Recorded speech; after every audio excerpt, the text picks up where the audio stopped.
कभी ऐसा भी समय था जब भारत के गांवों और छोटी छोटी बस्तियों में स्त्रियां अपने हाथों से चरखे पर सूत काटने में व्यस्त रहती थी। ये कार्य केवल साधारण महिलाओं तक सीमित नहीं था।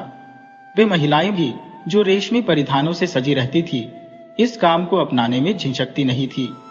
कभी कभी दूर दराज की बस्तियों में हल्के पीले वस्त्रों में घूमते फेरी वाले नजर आते, जो अपनी दुर्बल काया के कारण हृष्ट पुष्ट ग्रामीणों की तुलना में छोटे और दुर्बल प्रतीत होते। कृषकों के कुत्ते भी उन्हें अपरिचित समझकर भौंकते थे। ये फेरी वाले प्रायः जुलाहे या बिसाती होते थे। उनकी पीठ पर सूत के गट्ठर या बिसाती सामान से भरी गठरियां होती थी, जिनका भार उनके कंधों को झुकाए रखता था। गत शताब्दी के आरंभिक दिनों की बात है, जब लालपुर नामक गांव में सुखदास नाम का एक जुलाहा पत्थर के मकान में अपना करघा चलाया करता था। उसके करघे और चरखे से निकलने वाली मधुर भनभनाहट गांव के बालकों को अपनी ओर आकर्षित करती थी। वे अपने खेल खिलवाड़ छोड़कर उसके घर की खिड़कियों से यह अद्भुत दृश्य देखने के लिए उमड़ पड़ते। चरखे की घूमती हुई फिरकियां और उनकी विभिन्न ध्वनियां उन्हें विस्मित कर देती थी। सुखदास जब कभी टूटे हुए धागे को जोड़ने या किसी त्रुटि को सुधारने के लिए उठता, तो उसे खिड़की से झांकते बालकों का झुंड दिखाई देता। वह मजाक में उन्हें डराने के लिए अपनी आंखें बड़ी कर उनकी ओर दौड़ता। बेचारे बच्चे भयभीत होकर तुरंत भाग खड़े होते, लेकिन फिर भी इस घटना के रोमांच से उनका मन भर जाता था और वे बार बार लौट कर आते। सुखदास का जीवन अपने आप में एक रहस्य था और ग्राम के बालकों के लिए वह एक कौतूहल का पात्र। उनके माता पिता कहते थे कि सुखदास के पास गठिया और अन्य रोगों की औषधियां तैयार करने का हुनर है। ऐसा माना जाता था कि वह भूत प्रेतों और अदृश्य शक्तियों के बारे में भी जानकार है। उस समय के ग्रामीणों के मन में ऐसी ही धारणाएं थी और होनी भी स्वाभाविक थी, क्योंकि उनका जीवन दुख और कठिनाइयों से अधिक परिचित था, जबकि सुखदास और आनंद उनके लिए दुर्लभ थे। उनके विचार भय और अंधविश्वासों से भरे रहते थे, जो उनकी सीमित दुनिया का हिस्सा थे। लालपुर गांव, जहां सुखदास बसता था, प्राकृतिक सौंदर्य से भरपूर था। ये गांव मुख्य सड़क से लगभग 1 घंटे की दूरी पर स्थित था। इसके बावजूद यहाँ धर्म और भक्ति का प्रभाव स्पष्ट था। सुखदास लगभग 15 साल पहले इस गांव में आया था। नगरवासियों के लिए वह कोई खास व्यक्ति नहीं था, पर ग्रामीणों की नजर में वह एक असाधारण इंसान था। उसके जीवन का ढंग विचित्र था। वह न तो किसी के घर जाता, न ही किसी को अपने घर बुलाता। न वह तंबाकू का सेवन करता, न शराब। उसका जीवन बस उसके काम और विश्राम में सिमटा हुआ था। सुखदास मध्यम कद का व्यक्ति था, जिसका रंग हल्का पीला था। उसकी आंखें बेहद विचित्र थी, मानो किसी मृत व्यक्ति की आंखें। उसने अपनी मां से जड़ी बूटियों और तंत्र मंत्र का ज्ञान प्राप्त किया था। इन विधाओं की सहायता से वह झाड़ फूंक कर रोगियों का इलाज कर देता था। इसी कारण भले ही वह अपने स्वभाव में रहस्यमय था, लोग उसकी इज्जत करते थे और उसके प्रति दया दिखाते थे। लेकिन 15 साल पहले, जब वह मधुबन नामक गांव में रहता था, उसका जीवन ऐसा एकाकी और नीरस नहीं था। वहां लोग उसका सम्मान करते थे और उसे एक धार्मिक व्यक्ति मानते थे। एक बार कीर्तन के दौरान वह शिवालय में अचानक अचेत हो गया था। इस घटना के बाद लोग उसे और अधिक श्रद्धा की दृष्टि से देखने लगे। मधुबन में सुखदास का एक खास मित्र था, गोपाल। गोपाल एक सच्चरित्र और शिक्षित व्यक्ति था, जो रामायण पढ़ने में निपुण था। गोपाल और सुखदास के बीच घनिष्ठ मित्रता थी। वे अक्सर साथ भोजन करते और एक दूसरे के साथ समय बिताते। गोपाल अपनी विद्वत्ता के कारण शिवालय के पुजारी को भी तुच्छ समझता था। सुखदास और गोपाल की मित्रता और मधुबन में बिताए गए सुखद दिन अब सुखदास के जीवन का एक यादगार अध्याय बन चुके थे। दोनों मित्रों सुखदास और गोपाल के बीच प्रायः मुक्ति और उसके साधनों को लेकर गहरी चर्चा होती रहती थी। गोपाल के ही प्रयासों से सुखदास का विवाह तय हुआ और शादी की तैयारियां जोरों पर थी। लेकिन उन्हीं दिनों गांव के मंदिर के महंत रामदास गंभीर रूप से बीमार पड़ गए। गांव के लोग महंत जी को अत्यंत पूज्य मानते थे, इसलिए सभी बारी बारी से उनकी सेवा में लगे रहते। धीरे धीरे सुखदास की भी बारी आई। एक रात जब सुखदास महंत जी की सेवा के लिए अकेले उनके पास था, तब उनका निधन हो गया। उस रात गोपाल की बारी थी, पर वह 1 घंटे के लिए भी नहीं आया। अगले दिन सुबह जब गांव में महंत जी के निधन की खबर फैली, तो लोग जुटकर उनकी अंतिम क्रिया का प्रबंध करने लगे। महंत जी के दाह संस्कार के बाद सुखदास गोपाल से मिलने की सोच ही रहा था कि मंदिर के पुजारी स्वयं उसे बुलाने आ गए। पुजारी जी ने उससे कहा, आज कीर्तन में आना जरूर। सुखदास ने इसका कारण पूछा तो पुजारी ने रहस्यमय ढंग से कहा, वहां पहुंचने पर सब पता चल जाएगा। यह कहकर पुजारी गोपाल के साथ चले गए। सुखदास निर्धारित समय पर मंदिर पहुंचा, जहां पहले से ही गांव के कई प्रतिष्ठित व्यक्ति जमा थे। पुजारी ने एक चाकू निकालकर उसे दिखाया और पूछा, यह चाकू तुम्हारा है ना? सुखदास ने उत्तर दिया, हाँ, यह तो मेरी जेब में था। पुजारी ने तीखे स्वर में कहा, तो फिर यह मेरे पास कैसे आ गया? सुखदास चकित होकर बोला, यह मैं नहीं जानता। पुजारी ने गुस्से से कहा, तुम अपना दोष छिपाने की कोशिश कर रहे हो। यह चाकू महंत जी के बिस्तर के नीचे मिला है, जहां मंदिर की आमदनी एक थैली में रखी हुई थी। वह थैली अब गायब है, और वह चुराने वाला इस चाकू के मालिक के अलावा और कौन हो सकता है? गांव में मौजूद लोगों की नजरें सुखदास पर टिक गईं। सभी के चेहरे पर शंका और आरोप की छाया थी। सुखदास, जिसने कभी भी ऐसी स्थिति का सामना नहीं किया था, इस घड़ी स्तब्ध खड़ा रह गया। सुखदास कई मिनट तक मौन खड़ा रहा। अंततः उसने कहा, मैं निर्दोष हूं। मुझे नहीं पता कि मेरा चाकू वहां कैसे पहुंचा, और न ही यह मालूम है कि रुपये किसने चुराए। आप चाहे तो मेरी और मेरे घर की तलाशी ले सकते हैं। वहां आपको केवल 50 रुपये मिलेंगे, जो हमने 6 महीने से बचा कर रखे हैं। इस बात को गोपाल भी जानता है। गोपाल यह सुनकर खींचते हुए बड़बड़ाने लगा, जिसका मतलब था, मैं किसी के घर का हाल कैसे जान सकता हूं? लेकिन पुजारी ने दृढ़ स्वर में कहा, सुखो, मेरे पास पूरे प्रमाण है। रुपये कल रात ही गायब हुए। रात को तुम ही महंत जी के पास थे। गोपाल वहां इसलिए नहीं जा सका क्योंकि वह अस्वस्थ था, और तुम इसे स्वीकार करते हो। अब तुम ही बताओ, शक किस पर किया जाए? सुखदास ने उत्तर दिया, संभव है कि मैं सो गया हो, या मुझे मूर्छा आ गई हो, जैसा कि पहले भी हुआ है। हो सकता है उसी समय कोई चोर वहां आ गया हो। मैं निर्दोष हूं।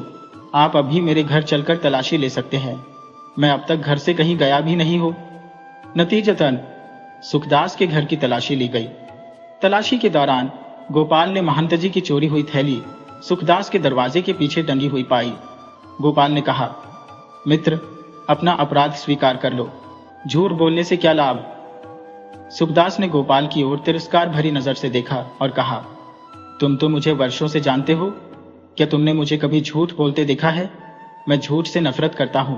ईश्वर हमें जरूर निर्दोष साबित करेंगे।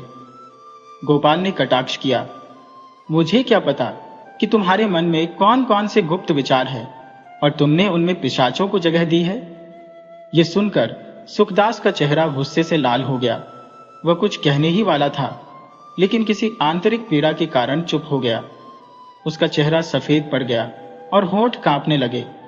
अंत में उसने गोपाल की ओर देखकर कहा, अब मुझे याद आ रहा है कि जब मैं महंत जी के पास गया तो मेरे जेब में चाकू नहीं था। गोपाल ने व्यंग्य से कहा, तुम क्या कहना चाहते हो? यह मेरी समझ से बाहर है। अब इन बहानों से काम नहीं चलेगा। सुखदास को गांव के लोगों ने चारों तरफ से घेर लिया। वे उससे तरह तरह के प्रश्न करने लगे, पर उसने किसी को कोई उत्तर नहीं दिया। वह बस यही कहता रहा, मैं कुछ नहीं कह सकता। ईश्वर मुझे निर्दोष सिद्ध करेंगे। गांव में मंदिर के नियमों के अनुसार कानून का सहारा लेना वर्जित था। इस अपराध के लिए सबसे बड़ा दंड यह था कि सुखदास को जाति से बाहर कर हुक्का पानी बंद कर दिया जाए, और यही किया गया। कुछ लोगों ने चोर का पता लगाने के लिए चिट्ठियां डाली। संयोगवश उनमें सुखदास का ही नाम निकला। अब उसके चोर होने में किसी को कोई संदेह नहीं रहा। पुजारी ने उसे बिरादरी में दोबारा शामिल होने का एक मौका दिया, यह कहते हुए कि अगर वह रुपये लौटा दे और भविष्य में चोरी न करने का वचन दे तो उसे माफ कर दिया जाएगा। लेकिन सुखदास ने इस पर कोई उत्तर नहीं दिया। सुखदास अपने घर लौट आया और गहरे निराशा में डूब गया। वह लगातार इस घटना के बारे में सोचता रहा।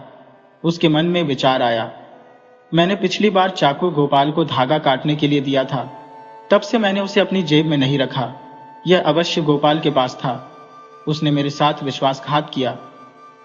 उसकी निराशा और बढ़ गई और वह सोचने लगा, क्या इस संसार में ईश्वर का न्याय नहीं चलता? यदि चलता है तो निर्दोष को दोषी क्यों ठहराया गया? वह दिन भर उदास बैठा रहा। अगले दिन उसने अपनी चिंताओं को दूर करने के लिए काम करने का प्रयास किया, लेकिन उसका मन किसी भी काम में नहीं लगा। 1 महीने तक वह उसी गांव में रहा, पर ऐसा लगता था जैसे वह किसी जेल में कैद हो। अंततः उसने गांव छोड़ने का निर्णय लिया। मधुबन छोड़ने के बाद सुखदास लालपुर नामक गांव पहुंचा। इस गांव में वह किसी को नहीं जानता था, लेकिन वहां के जमींदार की दया से उसे एक छोटा सा मकान मिल गया। वह एकांतवासी बनकर वहां रहने लगा। अपने अधिकतर समय को करघे पर बिताने लगा। वह अपने सारे काम स्वयं करता था, खाना बनाना, पानी भरना और कपड़े धोना। उसने अपने बीते हुए समय को याद करना छोड़ दिया और भविष्य से भी कोई आशा नहीं रखी। मधुबन में लगाए गए झूठे आरोप ने उसे न केवल धर्म से बल्कि पूरे संसार से विमुख कर दिया। धीरे धीरे उसकी बुनाई का काम प्रसिद्ध होने लगा। गांव में लोग उसके कपड़ों की प्रशंसा करने लगे। सुभागी नाम की एक ठकुराइन ने सुखदास से एक ओढ़नी बनवाई और मजूरी के रूप में उसे एक अशर्फी दी। लेकिन सुखदास के लिए उस अशर्फी का कोई महत्व नहीं था, क्योंकि उसका हृदय अविश्वास और पीड़ा से भरा हुआ था। एक दिन जब वह अपने जूतों की मरम्मत कराने मोची के पास गया, तो उसने देखा कि मोची की पत्नी वहां बैठी हुई है। उसकी हालत देखकर सुखदास को उसकी मां की याद आ गई, जो जलोदर रोग के कारण ही मरी थी। उसने महिला पर दया करते हुए एक औषधि बनाई और उसे दी। संयोग से उस औषधि ने महिला को ठीक कर दिया। उस महिला को पहले कई वैद्यों और हकीमों की दवाइयां बेअसर रही थी। जब सुखदास की बनाई औषधि से उसे लाभ हुआ, तो यह बात पूरे गांव में फैल गई। वैद्यों की दवा से ठीक होना साधारण बात मानी जाती थी, लेकिन एक जुलाहे की औषधि से असाध्य रोग का ठीक होना लोगों के लिए आश्चर्यजनक था। इसके बाद से गांव के लोग सुखदास को एक अद्भुत और असामान्य व्यक्ति मानने लगे। इस घटना के बाद सुखदास की ख्याति चारों ओर फैल गई। गांव की माताएं अपने बच्चों की खांसी के लिए उसके पास यंत्र मांगने आती। कोई दूध उतरने का टोटका पूछती, तो कोई गठिया या पुट्ठे के दर्द की दवा मांगता। अगर सुखदास कभी दवा देने में झिझकता, तो लोग उसे पैसे का लोभ देने की कोशिश करते। लेकिन सुखदास पैसे का लोभी कभी नहीं रहा। धीरे धीरे रोगियों की संख्या इतनी बढ़ गई कि यह सब उसके लिए कष्टदायक हो गया। एक दिन उसने साफ कह दिया, मुझसे कोई रोगी मिलने ना आए। मुझे न तो कोई सिद्धि प्राप्त है और न ही मैं जादू टोने जानता हूं। सीधेरी। यह सुनकर गांव के लोग उससे नाराज हो गए। अगर यही बात किसी उच्च जाति के व्यक्ति ने कही होती, तो वह शायद क्षम्य होती, लेकिन एक जुलाहे का यह घमंड गांव वालों को सहन नहीं हुआ। लोग उसकी सूरत देखकर चिढ़ने लगे। सुखदास को गांव वालों की इस उपेक्षा से कोई फर्क नहीं पड़ा। वह पूरी तन्मयता से अपने काम में जुट गया। वह रोज 16 घंटे मेहनत करता और साधारण रूखा भोजन खाता। धीरे धीरे उसे धन इकट्ठा करने की आदत हो गई। उसकी हर इच्छा का केंद्र अब यह था कि किसी तरह उसकी अशर्फियों की संख्या बढ़ती जाए। अगर 1 महीने में उसके पास 5 मोहरें हैं, तो अगले महीने 20 होनी चाहिए, फिर 30। काम करते हुए भी सुखदास का ध्यान हमेशा अपनी जमा पूंजी पर रहता। हर रात वह अपना बर्तन निकालता, जिसमें वह अशर्फियां रखता था, और उन्हें गिनता। इस काम में उसे अत्यधिक आनंद और संतोष मिलता। गिनने के बाद वह उन अशर्फियों को थैली में बंद कर एक गड्ढे में दबा देता और ऊपर से रेत फैला देता। उसे चोरों या डाकुओं का डर नहीं था, क्योंकि उस समय के लोग ईमानदार माने जाते थे। साल दर साल सुखदास का धन बढ़ता गया और उसका बर्तन अशर्फियों से भरता गया। अब उसके जीवन के केवल 2 उद्देश्य थे, कपड़े बुनना और धन संचय करना। वह इतना कठोर परिश्रम करता और धन संचय में इतना डूबा रहता, मानो यही उसके जीवन का सबसे बड़ा लक्ष्य हो। इस लगातार मेहनत और चिंता ने उसकी सेहत पर गहरा असर डाला। 40 की उम्र तक पहुंचते पहुंचते उसकी कमर झुक गई, चेहरा पीला पड़ गया और आंखों की रोशनी कम होने लगी। गांव के बच्चे उसे अब बूढ़ा सुखदास कहने लगे। सुखदास, जो बाहरी तौर पर सांसारिक चीजों से विरक्त हो चुका था, उसके भीतर प्रेम का एक छोटा सा अंश अब भी जीवित था। ये बात उसकी उस छोटी सी घटना से स्पष्ट होती है जो उसके घड़े से जुड़ी थी। लालपुर आने के बाद से वह एक घड़े का विशेष रूप से ध्यान रखता था। वह खुद कुएं से पानी लाकर घड़े को हमेशा एक निश्चित स्थान पर रखता। एक दिन पानी से भरा हुआ घड़ा लेकर लौटते समय उसे ठोकर लग गई। घड़ा गिरा और पत्थर से टकराकर चकनाचूर हो गया। सुखदास को इस घटना से अत्यधिक दुख हुआ। फूटा हुआ घड़ा अब किसी काम का नहीं था, लेकिन उसने फिर भी उसके टुकड़ों को उठाया, घर लाया और उन्हें जोड़कर अपने उसी निश्चित स्थान पर रख दिया। अब वह रोज उस फूटे हुए घड़े को देखता और इसे देखकर उसके चित्त को एक प्रकार की शांति मिलती थी। लालपुर में सुखदास ने अपने जीवन के 15 वर्ष इसी प्रकार बिताए। दिन रात काम करता, कच्चा पक्का भोजन बनाता और खाता, फिर अपने धन को गिनता और थककर सो जाता। उसने हमेशा चांदी के सिक्कों का उपयोग किया, लेकिन कभी भी अपनी अशर्फियों को खर्च नहीं किया। अशर्फियों को गिनते समय उसकी आंखों से द्रव्य प्रेम की अद्भुत चमक झलकती थी। जब धन अधिक बढ़ गया तो उसने उसे एक चमड़े की थैली में रखना शुरू कर दिया, लेकिन उसका थैली को खोलना, उसे बार बार देखना और गिनना पहले की तरह जारी रहा। रात को सोते समय भी वह अपनी संपत्ति के बारे में ही सपने देखता। यद्यपि उसके पास अब बहुत सारा धन जमा हो चुका था, लेकिन गांव वालों को इस बात की जरा भी भनक नहीं थी। सुखदास का धन के प्रति यह असाधारण प्रेम और उसका एकांत जीवन उसके भीतर चल रहे आंतरिक संघर्ष और दुखों को बयां करता था। लालपुर में सबसे अधिक प्रसिद्ध और प्रतिष्ठित व्यक्ति ठाकुर नरेश सिंह थे। वे अपने विशाल भवन में रहते थे। यद्यपि उनके पास थोड़ी सी भूमि थी और उनके आसामी भी अधिक नहीं थे, फिर भी उनकी प्रतिष्ठा इतनी थी कि जब जरूरत पड़ती लोग उनके पास मदद मांगने इस प्रकार जाते जैसे वे उनके राजा हो। यहां तक कि जनता ने उन्हें राजा की उपाधि दे रखी थी। लालपुर में उस समय तक कबीर के उपदेशों का प्रभाव नहीं पहुंचा था। गांव के लोग बिना किसी विशेष धार्मिक चेतना के आनंद पूर्वक अपना जीवन जीते थे।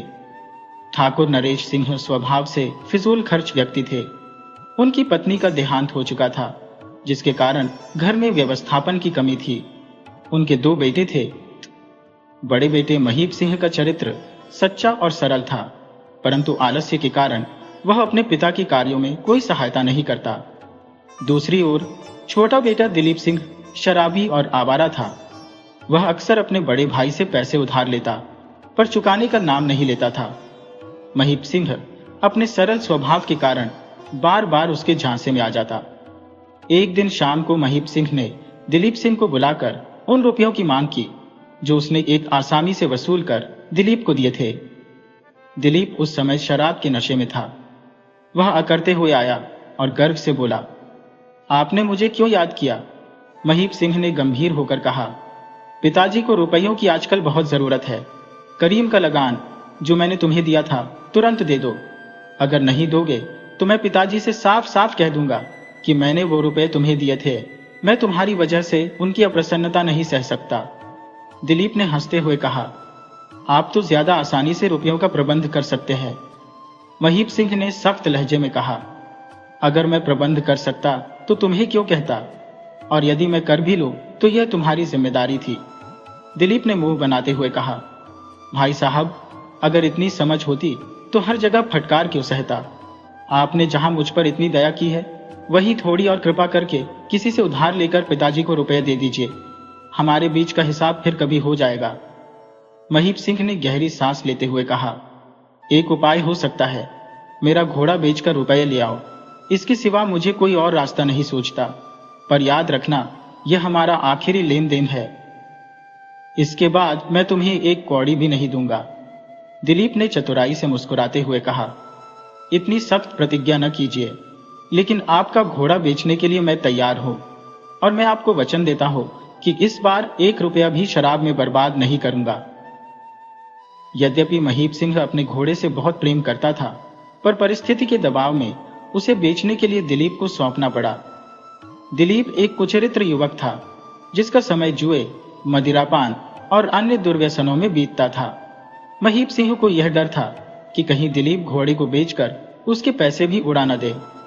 उसे यह भी आशंका थी कि दिलीप शायद घोड़े का पूरा मूल्य घर तक नहीं लाएगा, पर आलस्य और शारीरिक कष्ट से बचने की प्रवृत्ति के कारण उसने स्वयं घोड़े को बाजार तक ले जाने का कष्ट नहीं उठाया।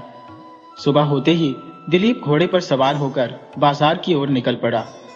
जब वह सुखदास के घर के पास से गुजरा तो उसके मन में अचानक यह विचार आया कि यह वृद्ध जुलाहा अवश्य बहुत धनी होगा। उसने सोचा, यह संभव है कि इस जुलाहे ने कहीं धन गाड़ रखा हो। मुझे यह बात महीप सिंह को सुझानी चाहिए थी कि वह इस जुलाहे से उधार लेने की कोशिश करे। ये विचार मन में आते ही उसने घोड़े की बागडोर सुखदास के घर की ओर मोड़ने का प्रयास किया, परंतु न जाने क्यों अचानक उसका मन बदल गया। उसने तुरंत घोड़े को वापस मुख्य मार्ग पर ले जाकर तेज दौड़ाना शुरू कर दिया। घोड़े पर सवार होकर तेज गति से दौड़ने में उसे अत्यधिक आनंद आता था। जब राहगीर उसे देखते हुए खड़े हो जाते तो वह और अधिक उत्साह के साथ घोड़े की रफ्तार बढ़ा देता। जब वह बाजार पहुंचा तो वहां मौजूद सैकड़ों लोग उसकी ओर देखने लगे। बाजार में बहुत सारे घोड़े थे, लेकिन दिलीप के घोड़े की शान और तेजी का मुकाबला करने वाला कोई भी घोड़ा वहां नहीं था। बाजार के सबसे प्रतिष्ठित व्यापारी साहब खां, जो उसे पहचानते थे, तुरंत उसके पास आए। साहब खां ने मुस्कुराते हुए कहा, आज तो आप अपने भाई साहब के घोड़े पर सवार होकर आए हैं। यह तो कुछ नया ही है। दिलीप ने हंसते हुए जवाब दिया, अब तो यह घोड़ा मेरा है, मैंने उनसे यह झपट लिया है। साहब खां ने हैरानी से पूछा, झपट कैसे लिया? दिलीप ने बेफिक्री से कहा, हमारे बीच कुछ हिसाब किताब था, वह हिसाब इसी घोड़े के साथ तय हो गया। यद्यपि दिलीप ने स्पष्ट रूप से यह नहीं कहा कि वह घोड़े को बेचने के लिए आया है, लेकिन साहब खां की चतुर निगाहें भांप गई कि उसका मंतव्य वही है। उन्होंने दिलीप से कहा, यदि आप इसे बेचने की ठान ले तो आपको उचित मूल्य से भी अधिक मिल सकता है। दिलीप ने उत्तर दिया, मुझे बेचने की कोई इच्छा नहीं है। आज ही इसके लिए 300 रुपए की पेशकश हुई थी। साहब खां ने मुस्कुराते हुए कहा, ऐसा मत कहो, मैंने आज तक ऐसा व्यक्ति नहीं देखा जो डेढ़े दाम मिलने पर घोड़ा न बेच दे। दाम वही 300 रहेंगे, लेकिन आपको इसके अलावा भी कुछ प्राप्त होगा। साहब खां के इतना कहते ही उनका एक मित्र घोड़े पर सवार होकर उसकी चाल ढाल का मुआयना करने लगा। बातचीत के बाद 350 रुपए पर सौदा तय हुआ, लेकिन शर्त यह रखी गई कि दिलीप को घोड़े को साहब खां के अस्तबल तक पहुंचाना होगा। दिलीप ने हामी भर दी और तुरंत अस्तबल की ओर चल पड़ा, जो वहां से 3 मील की दूरी पर था। उसकी योजना थी कि शाम तक रुपए लेकर किराए के घोड़े पर सवार होकर घर लौट जाए। अभी वह 1 मील ही चला था कि रास्ते में उसे घुड़दौड़ का मैदान दिखा। वहां लगी चट्टियां देखकर उसका उत्साह उमड़ पड़ा और उसने घोड़े को टट्टियां पार करवाने की ठानी। दुर्भाग्यवश कुछ टट्टियां कूदने के बाद घोड़ा एक टट्टी पर गिर पड़ा। लकड़ी उसकी गर्दन में घुस गई और वह तड़प कर दम तोड़ बैठा। दिलीप भी गिरा, लेकिन उसे मामूली चोटें आई। घटना ने दिलीप को क्षण भर के लिए खेदग्रस्त कर दिया। वह जमीन से उठा और पहले खुद की हालत देखी। उसे घोड़े के मरने का उतना दुख नहीं हुआ जितना इस बात की चिंता थी कि अब घर कैसे पहुंचेगा। उसे महीप सिंह के क्रोध का भय भी था, लेकिन उसने सोचा, जब मैं सुखदास से उधार की बात बताऊंगा तो वह मुझे अवश्य क्षमा कर देंगे। वह मन ही मन सुखदास से रुपए लेने की योजना बनाते हुए साहब खां के अस्तबल पहुंचा। उसने किराए पर एक घोड़ा लेने की इच्छा जताई, लेकिन जिस व्यक्ति ने अभी अभी एक घोड़े की जान ले ली हो, उसे भला कौन अपना घोड़ा देगा। मजबूरन उसे लालपुर तक पैदल ही चलना पड़ा। उस समय दिन के 4 बज चुके थे और आकाश पर घने बादल छाने लगे थे। उसने बूट कसकर हंटर हाथ में लिया और पक्की सड़क पर तेजी से कदम बढ़ाने लगा। बादल और भी सघन होते गए। जब वह लालपुर की सीमा पर पहुंचा तो घना अंधकार छा गया। सुखदास के घर के पास पहुंचने पर उसके मन में विचार आया कि वह केवल रुपये की बात नहीं करेगा, बल्कि बारिश से बचने के लिए भी वही शरण लेगा। दरवाजे की दरार से छन कर आता हुआ हल्का प्रकाश उस गहरे अंधकार में दिलीप के लिए किसी आशा की किरण जैसा प्रतीत हुआ। वह जल्दी जल्दी कदम बढ़ाते हुए सुखदास के घर की ओर चल पड़ा। उसे विश्वास था कि वहां से उसे एक लालटेन अवश्य मिल जाएगी, जिससे वह बची हुई दूरी लगभग 1.25 मील तय करके अपने घर पहुंच सके। अभी उसने कुछ ही कदम बढ़ाए थे कि तेज बारिश होने लगी। बिना देर किए वह दौड़ता हुआ सुखदास के दरवाजे पर पहुंचा और जोर से उसे पुकारने लगा, पर अंदर से कोई आवाज नहीं आई। उसने और भी जोर से पुकारा, लेकिन अब भी कोई उत्तर नहीं मिला। झल्लाकर उसने दरवाजे को धक्का मारा और दरवाजा चरमराते हुए खुल गया। दिलीप भीतर दाखिल हुआ तो देखा कि घर पूरी तरह खाली था। न सुखदास का कहीं पता था, न कोई और। चूल्हे पर आग जल रही थी और उस पर रखी हुई बटुली से निकलती बुदबुदाहट सन्नाटे को हल्का सा तोड़ रही थी। दिलीप ने सोचा, शायद सुखदास कोई आवश्यक काम से बाहर गया होगा, लेकिन तभी उसके मन में एक विचित्र ख्याल कौंधा। सुखदास ने रुपये कहाँ रखे होंगे? इस विचार के आते ही उसका ध्यान अन्य सभी बातों से हट गया। उसने तुरंत सोचना शुरू किया, इस छोटे से घर में रुपये छुपाने की जगह ज्यादा नहीं हो सकती थी। छप्पर, चारपाई या जमीन में कोई छुपा हुआ बिल। लेकिन सुखदास के घर में छप्पर था ही नहीं, तो उसने चारपाई और बिछावन को टटोलना शुरू किया। साथ ही उसने जमीन पर निगाह दौड़ाई, लेकिन कहीं कोई संदिग्ध स्थान नहीं दिखा। फिर उसकी नजर एक कोने में पड़ी रेत के ढेर पर पड़ी। उस रेत पर उंगलियों के निशान साफ दिख रहे थे। यह देखकर दिलीप का दिल जोर से धड़कने लगा। उसे यकीन हुआ कि रुपये यहीं छुपे होंगे। वह तुरंत उस जगह पर पहुंचा और रेत को हटाने लगा। नीचे से ईंटें नजर आई। उसने जल्दी जल्दी ईंटों को हटाया और नीचे एक गहरा बिल दिखाई दिया। उसने बिल में हाथ डालकर टटोला और थोड़ी ही देर में एक भारी चमड़े की थैली उसके हाथ लगी। थैली का वजन इतना था कि दिलीप को पूरा यकीन हो गया कि इसमें रुपये और अशर्फियों के अलावा कुछ हो ही नहीं सकता। उसने थैली को एक ओर रखकर सावधानी पूर्वक ईंटों को वापस अपनी जगह पर जमाया और ऊपर से रेत फैला दी ताकि कोई शक न कर सके। हालांकि यह काम करने में केवल 5 मिनट लगे थे, लेकिन दिलीप को ऐसा महसूस हुआ जैसे यह समय कई घंटों से अधिक लंबा था। उसका दिल तेजी से धड़क रहा था, लेकिन उसकी आंखों में लालच की चमक स्पष्ट दिखाई दे रही थी। दिलीप अब भी भय से कांप रहा था। उसके हृदय की धड़कन इतनी तेज थी मानो वक्षस्थल से बाहर कूद जाएगी। थैली को कसकर पकड़ते हुए उसने जल्दी से सुखदास के घर का दरवाजा बंद कर दिया ताकि भीतर जल रही रोशनी बाहर न झांक सके। बारिश की मूसलधार बौछारों और गहराते अंधकार के बीच वह तेजी से आगे बढ़ने लगा। दिलीप को अब वही अंधकार प्रिय लगने लगा था जो कुछ देर पहले उसे भयावह प्रतीत हो रहा था। इस समय वह अंधकार उसके पाप को छिपाने का साधन बन गया था। जब दिलीप चोरी करके निकल रहा था, ठीक उसी समय सुखदास उससे मात्र 100 कदमों की दूरी पर था। वह गांव से लौट रहा था, पीठ पर सामान का बोरा लादे और हाथ में लालटेन लिए। सुखदास थका मांदा तो था, लेकिन गर्म गर्म भोजन की आस ने उसे प्रसन्न चित्त बना रखा था। आज उसे भोजन की सामग्री एक ग्राहक ने भेंट स्वरूप दी थी, जिससे उसका चेहरा संतोष से चमक रहा था। सुखदास का नियम था कि वह रात का भोजन भरपेट और संतोष के साथ करता, क्योंकि उस समय उसे अपनी संपत्ति अपने सामने महसूस होती थी। हालांकि सुखदास घर से निकलते समय दरवाजे पर ताला लगाना भूल गया था। उसे जरा भी शंका नहीं थी कि इस मूसलाधार बारिश में कोई उसके घर में घुसने की हिम्मत करेगा। पिछले 15 वर्षों में कभी भी ऐसी घटना नहीं घटी थी जिससे उसे सावधानी बरतने की आवश्यकता महसूस हो। जब वह घर पहुंचा और किवाड़ खोला तो उसे अंदर सब कुछ अपनी जगह पर वैसा ही मिला जैसा वह छोड़कर गया था। आग चूल्हे पर जल रही थी, बटुली में खिचड़ी पक रही थी और दीपक मंद मंद प्रकाश बिखेर रहा था। उसने बोरा एक ओर रखा, लालटेन दूसरी ओर और पगड़ी उतारकर खूंटी पर टांग दी। फिर वह इत्मीनान से घर में टहलने लगा।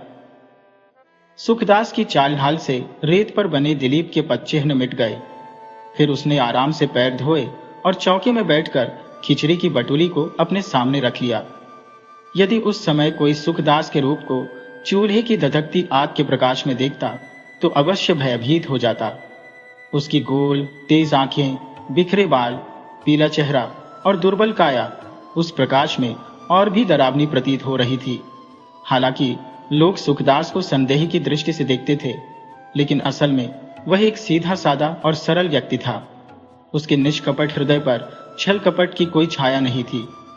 उसकी आत्मा से विश्वास का प्रकाश समाप्त हो चुका था और प्रेम में मिली असफलता ने उसे भीतर तक झकझोर दिया था। यही कारण था कि उसने संसार की हर दूसरी बात को त्याग दिया था और अपना जीवन केवल परिश्रम और धन संचय करने में लगा दिया था। उसके लिए मानो यही दो कार्य जीवन के मुख्य उद्देश्य बन चुके थे, अथक परिश्रम और अधिकाधिक संपत्ति अर्जित करना। सुखदास अग्नि के पास बैठा था, लेकिन उसकी बेचैनी बढ़ने लगी। उसे लगा कि भोजन के बाद अपने धन की जांच में देर हो जाएगी। इस विचार से परेशान होकर उसने ईंटों को हटाया और बिल में हाथ डाला, परंतु जैसे ही उसने महसूस किया कि थैली वहां नहीं है, उसका दिल जोर से धड़क उठा। उसे इस सत्य पर विश्वास नहीं हुआ कि अशरफिया गायब हो चुकी है। उसे केवल शंका हुई और वह उस शंका को दूर करना चाहता था। कांपते हाथों से उसने पूरे बिल को टटोला। ऐसा लगा कि वह अपने ही मन का भ्रम दूर करने की कोशिश कर रहा हो। फिर उसने बत्ती उठाई और उसे बिल के भीतर डालकर ध्यानपूर्वक देखा। इस प्रक्रिया में उसका सारा शरीर कांपने लगा और लालटेन उसके हाथ से छूटकर गिर गई। उसने सिर पर हाथ रख लिया, मानो अपनी उथल पुथल भरी सोच को व्यवस्थित करना चाहता हो। इस घबराहट में उसने स्वयं से सवाल किया, क्या मैंने पिछली रात अपनी अशरफियां किसी और जगह रख दी थी? उसकी स्थिति अब उस डूबते व्यक्ति की तरह हो गई थी जो घने अंधेरे में प्रकाश की एक किरण ढूंढ रहा हो। उसने मकान का कोना कोना छान मारा, बिस्तर उलटा, करघी में हाथ डाला, लेकिन कहीं भी अशरफियों का नामो निशान नहीं था। आखिरकार उसने फिर से बिल में हाथ डाला और उसे अच्छी तरह से टटोला, लेकिन उस भयानक सच्चाई का सामना करने से वह बच नहीं सका। अब उसके पास यह स्वीकार करने के सिवाय कोई और विकल्प नहीं बचा था कि अशरफियां चोरी हो चुकी थी। जब इंसान निराशा के गहरे पंजे में फंस जाता है तो वह आखिरी उम्मीद की किरण तलाशने की कोशिश करता है। सुखदास भी धीरे धीरे उठकर उस चौकी तक गया जहां वह अपने बर्तन रखा करता था। फिर वह मकान के दरवाजे तक पहुंचा और पिछवाड़े की ओर देखने लगा, मानो कहीं छिपी हुई कोई चीज उसे दिखाई दे जाएगी। लेकिन चारों तरफ निराशा ही हाथ लगी। अशरफियों का कहीं पता न चलने पर उसने अपने सिर पर हाथ रखकर एक गहरी सांस ली। थोड़ी देर तक वह स्थिर खड़ा रहा, फिर लड़खड़ाते कदमों से करघे की ओर बढ़ा और उसी स्थान पर बैठ गया जहां बैठकर वह अपने काम किया करता था। अब जब झूठी उम्मीदों की आखिरी लौ भी बुझ चुकी थी, उसके मन में चोर का ख्याल आया। उसने इस विचार को अपने भीतर मजबूती से टिकाया, क्योंकि अब उसकी खोई हुई उम्मीदों को केवल इस विचार से ही सहारा मिल सकता था। चोर पकड़ा जा सकता था और उसे अशरफियां वापस ली जा सकती थी। यह विचार आते ही वह करघी से उठा और द्वार तक गया। जैसे ही उसने किवाड़ खोला, बारिश का एक तेज झोंका उसके चेहरे पर आकर लगा। वह सिर से पांव तक भीग गया, परंतु इस ठंडे झोंके ने उसकी सोचने की क्षमता को लौटा दिया। अब वह अपनी अगली कार्रवाई के लिए तैयार था। सुखदास द्वार पर खड़ा यह सोच रहा था कि चोर आखिर किस समय आया होगा। उसे याद आया कि जब वह दिन में बाहर गया था तब उसने किवाड़ बंद कर दिए थे। संध्या समय भी सब चीजें वैसी ही थी जैसी कि दिन में थी। न घर के भीतर और न बाहर कहीं कोई असामान्य बात दिखाई दी थी। उसका मन अनेक विचारों में उलझने लगा। क्या यह उसके जीवन में किसी पैशाचिक लीला का दूसरा प्रहार है जिसने उसे फिर नष्ट कर दिया? परंतु यह विचार जल्द ही किसी और दिशा में मुड़ गया। उसे याद आया कि लालपुर में दुखी नाम का एक अहीर रहता था जो एक बार चोरी के आरोप में दंडित हो चुका था। दुखी अक्सर सुखदास के यहाँ आता जाता था और कभी कभी उसके धन पर व्यंग्य भी करता था। सुखदास का सारा संदेह अब दुखी पर जा टिका। उसे प्रबल इच्छा हुई कि जाकर दुखी से अपने रुपए वापस मांग ले। वह न तो उसे सजा देना चाहता था और न ही किसी न्यायालय का सहारा लेना। उसे केवल अपने रुपये चाहिए थे। उसने संकल्प किया कि वह गांव के मुखिया नरेश सिंह के पास जाकर अपनी व्यथा कहेगा। सुखदास नंगे सिर अपना मकान खुला छोड़कर तेज बारिश में भीगता हुआ गांव की ओर भागा। जब मार्ग में उसकी सांस फूलने लगी तो उसने अपनी गति धीमी कर दी। गांव में इस समय नरेश सिंह की चौपाल पर धनी मानी लोग जमा थे। वहां इधर उधर की बातें चल रही थी। एक व्यक्ति भूत प्रेत की कथा सुना रहा था। चिलम पर चिलम भरी जा रही थी और तंबाकू की सुगंध हवा में फैल रही थी। सुखदास कुछ देर द्वार पर खड़ा रहा।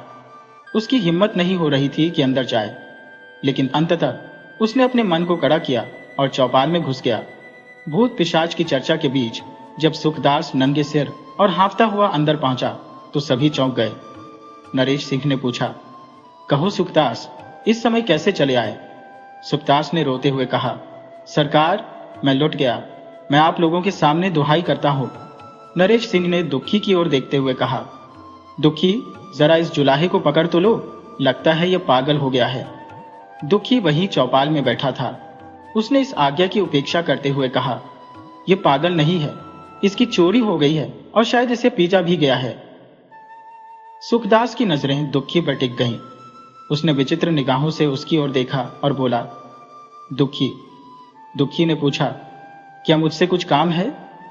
सुखदास ने हाथ जोड़ते हुए अत्यंत दीन भाव से कहा, दुखी, यदि तुमने मेरे रुपये चुराए हैं तो कृपया मुझे लौटा दो। मैं कुछ नहीं कहूंगा, मैं पुलिस में भी कोई शिकायत नहीं करूंगा। बस मेरे रुपये लौटा दो, मैं तुम्हें एक अशर्फी भी दे दूंगा। दुखी के चेहरे पर क्रोध की लकीरें उभर आई। उसने गुस्से से कहा, मैंने तेरे रुपये चुराए हैं।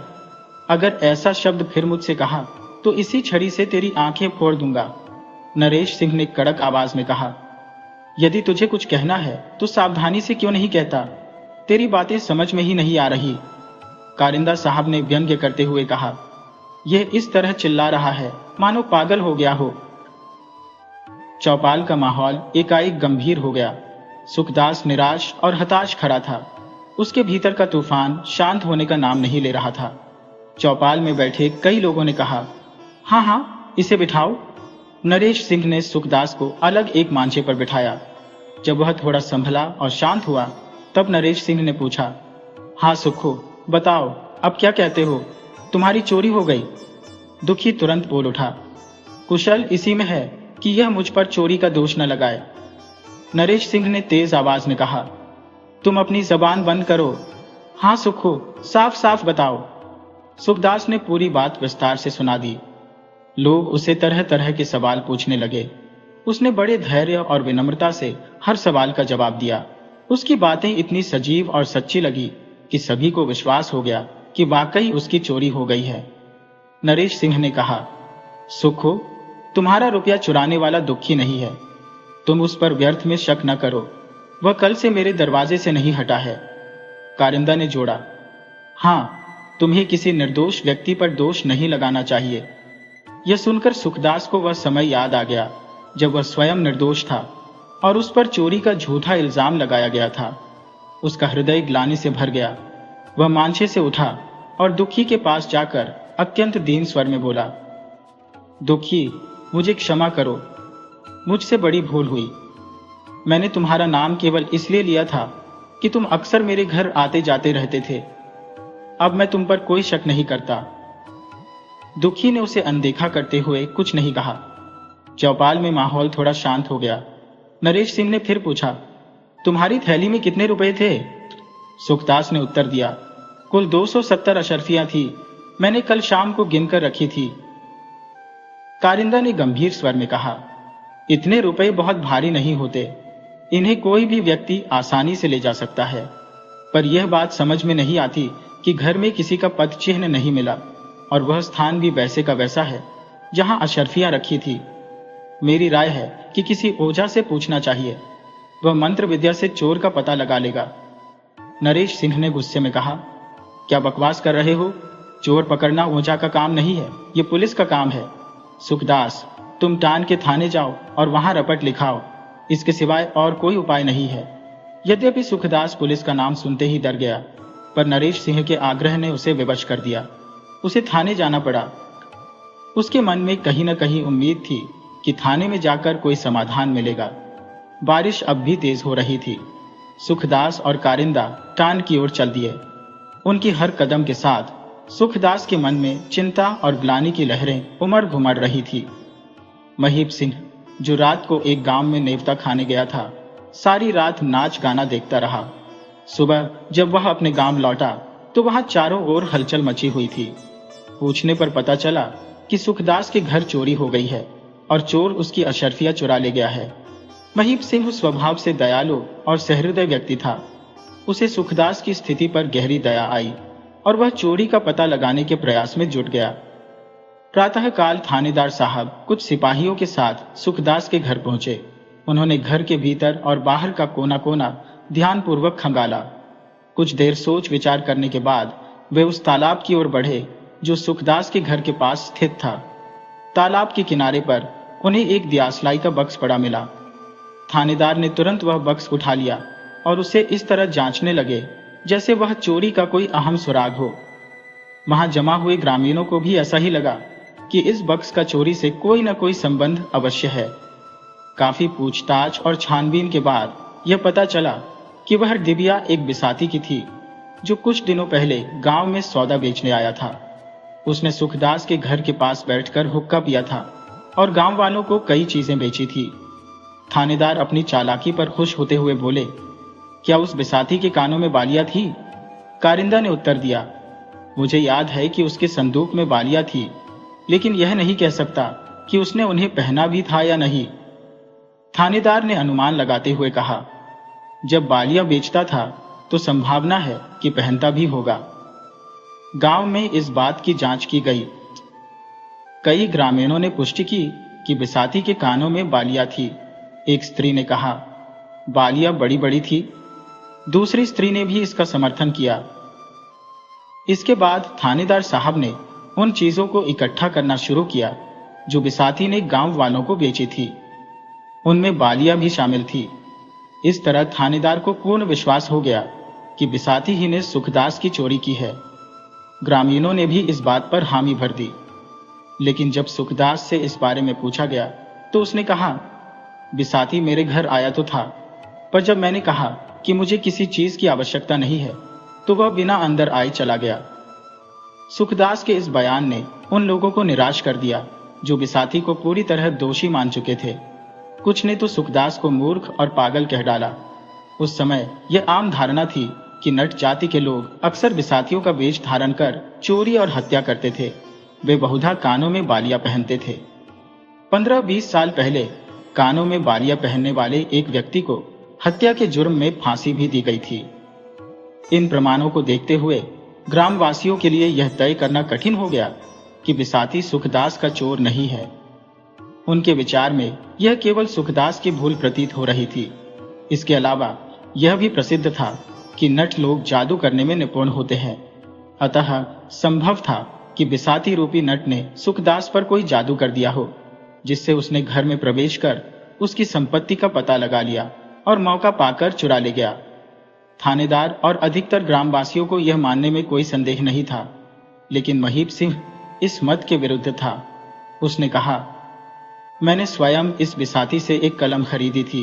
वह सीधा सादा आदमी प्रतीत होता था और उसके कानों में बालियां भी नहीं थी। इसके विपरीत लगभग आधा दर्जन ग्रामीणों ने यह दावा किया कि बिसाती के कानों में बालियां थी और वे इस बात का प्रमाण देने के लिए तैयार थे। उन्हें यह भी संदेह था कि महीप सिंह कहीं थानेदार से यह न कह दे कि बिसाती की गिरफ्तारी का वारंट रुकवा दिया जाए। स्थिति तब और गंभीर हो गई जब तीसरे दिन महीप सिंह टांडे की ओर जाता दिखाई दिया। लोगों को भ्रम हुआ कि वह वारंट रुकवाने जा रहा है और कई लोग उसे रोकने के लिए उससे बहस करने लगे। हालांकि सच्चाई यह थी कि महीप सिंह चोरी के मामले के लिए नहीं बल्कि दिलीप सिंह की खोज में जा रहा था। उसे संदेह था कि दिलीप ने कहीं जुए में उसका घोड़ा हार दिया हो और अब लज्जा के कारण कहीं छिपा बैठा हो। दिलीप का कई दिनों तक गायब रहना कोई नई बात नहीं थी, लेकिन इस बार वह घोड़े के साथ गायब था और यह महीप सिंह के लिए चिंता का कारण था। मार्ग में अचानक उसे एक सवार दूर से आता दिखाई दिया।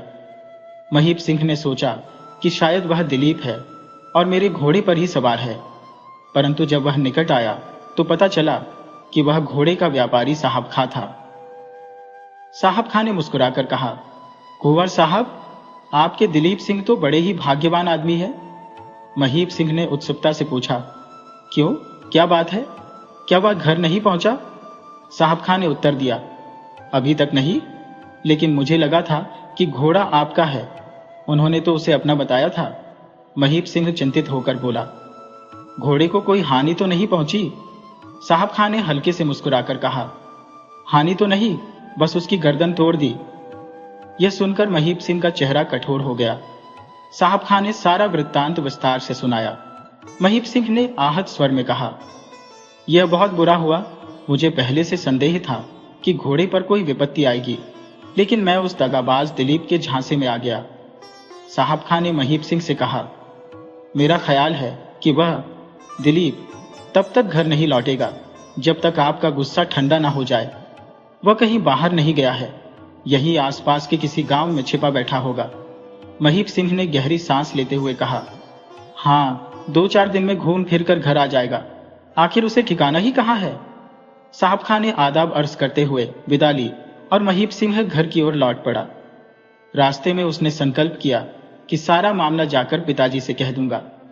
नरेश सिंह एक लंबे चौड़े हृष्ट पुष्ट व्यक्ति थे। उनकी उम्र 60 वर्ष पार कर चुकी थी, लेकिन उनके चेहरे की चमक अभी भी बरकरार थी। उनकी आंखें तीव्र थी और उनके पहनावे से गमवईपन झलकता था।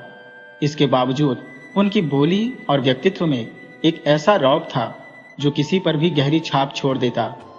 ठाकुर साहब को विश्वास था कि उनका भवन, उनकी कुल मर्यादा और गृह प्रबंध सबसे उत्तम है। चूंकि वे अपने से अधिक धनी व्यक्तियों के साथ मेलजोल नहीं रखते थे, इसलिए स्वयं को सर्वश्रेष्ठ मानते थे। उन्हें अपनी वास्तविक स्थिति का आभास ही नहीं था। जैसे ही महीप सिंह उनके सामने पहुंचा, ठाकुर साहब ने पूछा, कैसे आना हुआ? महीप सिंह ने जवाब दिया, मैं आपसे कुछ बातें करना चाहता हूं। नरेश सिंह ने मसनद लगाकर बैठते हुए कहा, कहो, क्या बात है? महीप सिंह ने धीरे धीरे कहा, परसों मेरे घोड़े के साथ बहुत बुरा हुआ। नरेश सिंह तुरंत बोले, क्या हुआ? क्या उसकी टांग टूट गई? मुझे तो लगता था कि तुम घुड़सवारी में निपुण हो। मैंने अपनी जिंदगी में कभी ऐसा नहीं किया। यदि मैं करता भी तो दूसरा घोड़ा खरीद सकता था। मेरे पिता ऐसी अवस्था में भी इतनी हानि की परवाह नहीं करते थे, लेकिन मेरी हालत तुम देख ही रहे हो। करीम आज ही कह रहा था कि मेरे ऋणग्रस्त होने की चर्चा समाचार पत्रों में हो रही है। उस दुष्ट के यहां भी मेरे 100 रुपए फंसे हुए हैं, लेकिन वह लौटाने का नाम ही नहीं लेता। यदि तुम्हारे घोड़े की चांद टूट गई है तो अब लंगड़े घोड़े पर सवारी करनी पड़ेगी। ठाकुर साहब अपनी बातों में इतने तल्लीन हो गए कि महीप सिंह को बोलने का अवसर ही नहीं मिला। अंततः महीप सिंह ने कहा, उसकी टांग ही नहीं बल्कि वह घोड़ा जान से भी चला गया। यह सुनकर नरेश सिंह ने क्रोधित होकर कहा, तो तुमने यह बात मुझसे पहले क्यों नहीं कही? महीप सिंह ने धीरे से उत्तर दिया, मैंने आपसे इसलिए छिपाया था क्योंकि मैं उस घोड़े को बेचकर आपको पैसे देना चाहता था, लेकिन अब मैं असमर्थ हूं। दिलीप परसों घोड़े को बेचने के लिए ले गया था। उसने साहब खां के हाथ उसे अच्छे दामों पर बेच दिया, लेकिन घुड़दौड़ के मैदान में वह घोड़े को टक्कियां कुदाने लगा। घोड़ा गिर पड़ा और मर गया। यदि यह आपत्ति न आई होती तो मैं परसों ही आपको पूरे रुपए दे देता। नरेश सिंह ने गुस्से में आकर कहा, महीप सिंह, तुम क्या कह रहे हो? मेरी समझ में नहीं आ रहा। तुम मुझे कैसे रुपये देने वाले थे? ऐसी क्या बात हो गई कि तुम मुझसे रुपये लेने के बदले मुझे देने की सोच रहे हो? महीप सिंह ने शांतिपूर्वक उत्तर दिया, बात यह है कि मुझसे एक गलती हो गई। करीम ने मुझे सारे रुपये उसी दिन दे दिए थे जिस दिन मैं उसके पास मांगने गया था। उन रुपये को मैंने दिलीप की बातों में आकर उसे उधार दे दिए, लेकिन अब वह उन्हें वापस करने का नाम ही नहीं लेता। मैंने भी चुपचाप इंतजार किया और निर्णय लिया कि अपने घोड़े को बेचकर उससे पहले ही आपके रुपये चुका दूंगा, लेकिन बीच में यह समस्या आ गई। महीप सिंह की बात पूरी होने से पहले ही नरेश सिंह का चेहरा क्रोध से लाल हो गया। वह गरजते हुए बोले, हाँ, होप तुमने रुपये दिलीप को दे दिए। क्या तुम भी उसके साथ आचरण करने लगे हो? तुम्हारा उससे इतना मेलजोल कैसे हो गया? क्या तुम भी उसी रास्ते पर चलना चाहते हो? अगर तुम नहीं सुधरोगे तो मैं तुम दोनों को घर से बाहर निकाल दूंगा और अपनी शादी कर लूंगा। तुम्हें इस संपत्ति की एक पैसे की भी हक नहीं होगी। आखिर तुमने दिलीप को रुपये क्यों दे दिए? इसमें कोई ना कोई साजिश जरूर है। महीप सिंह ने शांत रहते हुए कहा, इसमें कोई साजिश नहीं है। बस मुझसे गलती हो गई कि मैंने दिलीप को रुपए दे दिए। मैंने आपकी एक कौड़ी भी फिजूल नहीं खर्च की। मेरा इरादा था कि रुपया आपको चुका दो। मैंने रुपये खाई नहीं, बस सच यही है। नरेश सिंह ने गुस्से में आकर पूछा, दिलीप कहाँ है? खड़े खड़े बातें क्यों बना रहे हो? जाओ और उसे पकड़ कर ले आओ। मैं उससे पूछूं कि उसने किस काम के लिए रुपये लिए हैं। अगर उसने सही जवाब दिया तो ठीक, नहीं तो मैं उसे घर से बाहर निकाल दूंगा। महीप सिंह ने जवाब दिया, वह अभी लौटकर नहीं आया है। नरेश सिंह ने फिर गुस्से में कहा, तो क्या उसकी भी गर्दन टूट गई? महीप सिंह ने शांतिपूर्वक कहा, नहीं, उसके तो कहीं चोट भी नहीं आई। वह डर के मारे कहीं चला गया होगा। कुछ दिनों में वह खुद आ जाएगा। नरेश सिंह ने एक तीखा सवाल किया। उसने कुछ बताया नहीं कि किस काम के लिए रुपए ले रहा था। महीप सिंह ने सिर झुकाकर कहा, उसने मुझे कुछ नहीं बताया। नरेश सिंह ने आखिरी चेतावनी दी, जब तक दिलीप नहीं आता इस विषय में मुझसे बात मत करो। टांडे और लालपुर में थानेदार ईसा खां को बहुत चतुर माना जाता था। वह बिना साक्षी के मुकदमे की तह तक पहुंच जाता था। यद्यपि उस दियासलाई की दिव्या का सुखदास की चोरी से कोई संबंध नहीं था, फिर भी ईसा खां के मन में वही दिव्या ही सब कुछ बन चुकी थी। इतना चतुर होने के बावजूद वह उस बिसाती को नहीं पकड़ पा रहा था जिसका नाम तक नहीं मालूम था। हाँ, उसके केश श्याम और घूंघर वाले थे, जो छुरी, कैंची और छोटे मोटे गहने बेचता फिरता था और कानों में बालियां पहने हुए था। लेकिन या तो खोज में इतनी तत्परता नहीं थी, या फिर यह होलिया किसी विशेष बिसाती का नहीं बल्कि सभी बिसातियों का था। इस कारण किसी एक बिसाती पर दोषारोपण करना कठिन था। अंततः लालपुर के लाल बुझक्कर का उत्साह ठंडा पड़ गया और थानेदार साहब भी हार कर बैठ गए। दिलीप सिंह पर किसी को भी कभी संदेह नहीं हुआ कि वह सुखदास के घर चोरी करेगा। यद्यपि वह आवा आ रहा था, पर चोरी करने की कोई आदत न थी। चोरी के पश्चात सुखदास के विचारों में एक अद्भुत परिवर्तन हुआ। यद्यपि उसका करघा और घर अभी भी उसी हालत में थे और वह कपड़े भी बुनता था, पर वे अशर्फिया जिन्हें रोज रोज संध्या के समय देखकर वह प्रसन्न होता था, अब नहीं थी, बल्कि चोरी गए धन का ध्यान उसे और भी कष्ट देने लगा था। वह काम करते हुए अक्सर कराहने और ठंडी सांस भरने लगा था। संध्या के समय जब वह काम से छुट्टी पा जाता तो वह दोनों घुटनों पर कोहनिया टेक कर और दोनों हाथों से सिर पकड़कर बैठ जाता, और तब वह अकेला अपनी संपत्ति के विचारों में मग्न रहता। कभी कभी वह दबी हुई आहें भी भरता था। नगर वासियों को भी उसे सहानुभूति हो गई थी। जब वह गांव जाता तो लोग उसे अपने पास बैठाकर बात करते, उसकी चोरी का हाल पूछते और कहते कि यदि वह दरिद्र है तो वे उसकी सहायता करेंगे।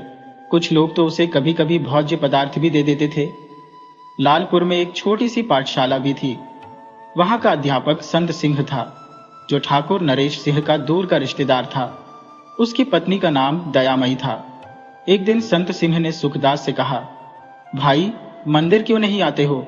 वहां तुम्हें और लोगों से मेल मिलाप होगा और तुम्हारा शोक भी दूर हो जाएगा। सुखदास ने उत्तर दिया, मुझे मंदिर में घुसने कौन देता है? संत सिंह ने कहा, मैं तुम्हें भीतर जाने को थोड़े ही कहता हूं, बाहर सायवन में बैठना, वहीं तुम्हें चरणामृत मिल जाएगा। अन्य कई सज्जनों ने भी सुखदास को मंदिर आने के लिए जोर दिया। लोग किसी न किसी तरह से उसका दुख भुलवाना चाहते थे, पर सबसे अधिक सहानुभूति दयामयी ने प्रकट की। वह एक बड़ी दयावती स्त्री थी। एक दिन वह अपने पुत्र के साथ भोज्य पदार्थ लेकर सुखदास के घर पर आई। सुखदास ने उसकी आवाज सुनते ही किवाड़ खोल दिए और उसे बैठने को आसन डाल दिया। दयामयी ने बैठते ही कहा, सुखो, ये लो, मैं तुम्हारे लिए कुछ लाई हूं। सुखदास ने अत्यंत दीनता से हाथ फैलाया। उस समय दयामयी को उस पर बड़ा ही तरस आया। उसने कहा, तुम्हारा यहां अकेले में बहुत जी घबराता होगा? सुखदास ने कहा, हां, घबराता तो है, पर क्या करूं? दयामयी ने फिर कहा, क्यों, मंदिर क्यों नहीं आया करते? मगर तुम इतनी दूर रहते हो कि शायद तुम्हें मंदिर के घंटे का शब्द भी नहीं सुनाई देता होगा। सुखदास, नहीं, शब्द क्यों नहीं सुनाई देता, पर वहां जाने को हमारा जी नहीं चाहता। मुझे देवताओं पर श्रद्धा ही नहीं है। दयामयी, हाय हाय, कैसी बातें करते हो? तुम मंदिर में आकर देखो तो, 2-4 दिन कीर्तन सुनोगे तो तुम्हारी श्रद्धा जाग उठेगी, तुम्हारा दुख दूर हो जाएगा। होली का दिन था। लालपुर में लोग भंग और शराब पी पी कर नाचते गाते फिरते थे। कहीं नकलें होती थी। नरेश सिंह के मकान पर भंग का पोसरा चल रहा था। मंदिरों में भी आज भजन की जगह कबीर और फाग गाई जा रही थी। पूरे गांव में ऐसा कोई भी मनुष्य न था जो आमोद प्रमोद में मग्न न हो। अगर कोई था तो वह सुखदास था। सुखदास ने, जो प्रेम और विश्वास से वंचित हो चुका था, कभी किसी का अहित नहीं किया, कभी कुछ कपट नहीं किया। उसने केवल परिश्रम से धन अर्जन करना ही अपने जीवन का उद्देश्य बना लिया था। पर हाय, ये रुपये भी, जो 15 वर्षों की कड़ी कमाई के फल थे, उसके हाथ से निकल गए। आत्मिक संतोष का जो निर्बल सहारा रह गया था, वह भी जाता रहा। संध्या हो चुकी थी। वह अपने द्वार पर उदास और मनमारे बैठा था। उस आनंद और उल्लास में वह कभी नहीं शरीक हुआ और न अब हो सकता था। मालूम होता था कि मन से प्रेम और हर्ष का लोप हो गया, प्राण निकल गए, केवल मृत शरीर रह गया। सुखदास उसी दशा में बैठा था कि दयामयी अपने छोटे लड़के को गोद में लिए आ पहुंची और बोली, कहो सुखो, कैसे उदास बैठे हो? जरा गांव में चले जाते तो चित्त बहलता। ये लो, मैं तुम्हारे लिए कुछ पकवान ले आई हूं। सुखदास थाल लेने को हाथ बढ़ाते हुए, कहां जाऊं, कहीं जाने को जी नहीं चाहता, मेरी आदत ही ऐसी है। दयामयी, एकांत में बैठे बैठे तुम्हारा जी घबराता होगा और हरदम उन्हीं रुपयों की ओर ध्यान रहता होगा। जो चीज हाथ से निकल गई उसके लिए सोचने से क्या होगा? भगवान की यही इच्छा थी। वही देते भी है, वही छीन भी लेते हैं। हम माया के फेर में पड़कर नाना प्रकार के दुख भोगते हैं। सुखदास ने 15 वर्ष पहले ईश्वर का ध्यान करना छोड़ दिया था। वह भूल गया था कि ईश्वर भी कोई चीज है। बिना किए हुए पाप के दंड ने श्रद्धा और भक्ति को उसके हृदय से मिटा दिया था।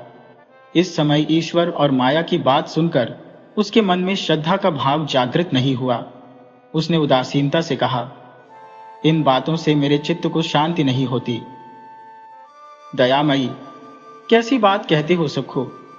तुम्हारे चित्त को और किस बात से शांति होगी? संसार में कोई काम अपने मन से थोड़े ही हो जाता है। ईश्वर ही करते हैं और वह हमारे पूर्व जन्म के कर्मों का फल होता है। जिसे तुम हानि समझते हो वह वास्तव में हानि है, यह कौन जानता है? संभव है ईश्वर ने तुम्हारे मन से शोक को दूर करने के लिए ही यह लीला की हो।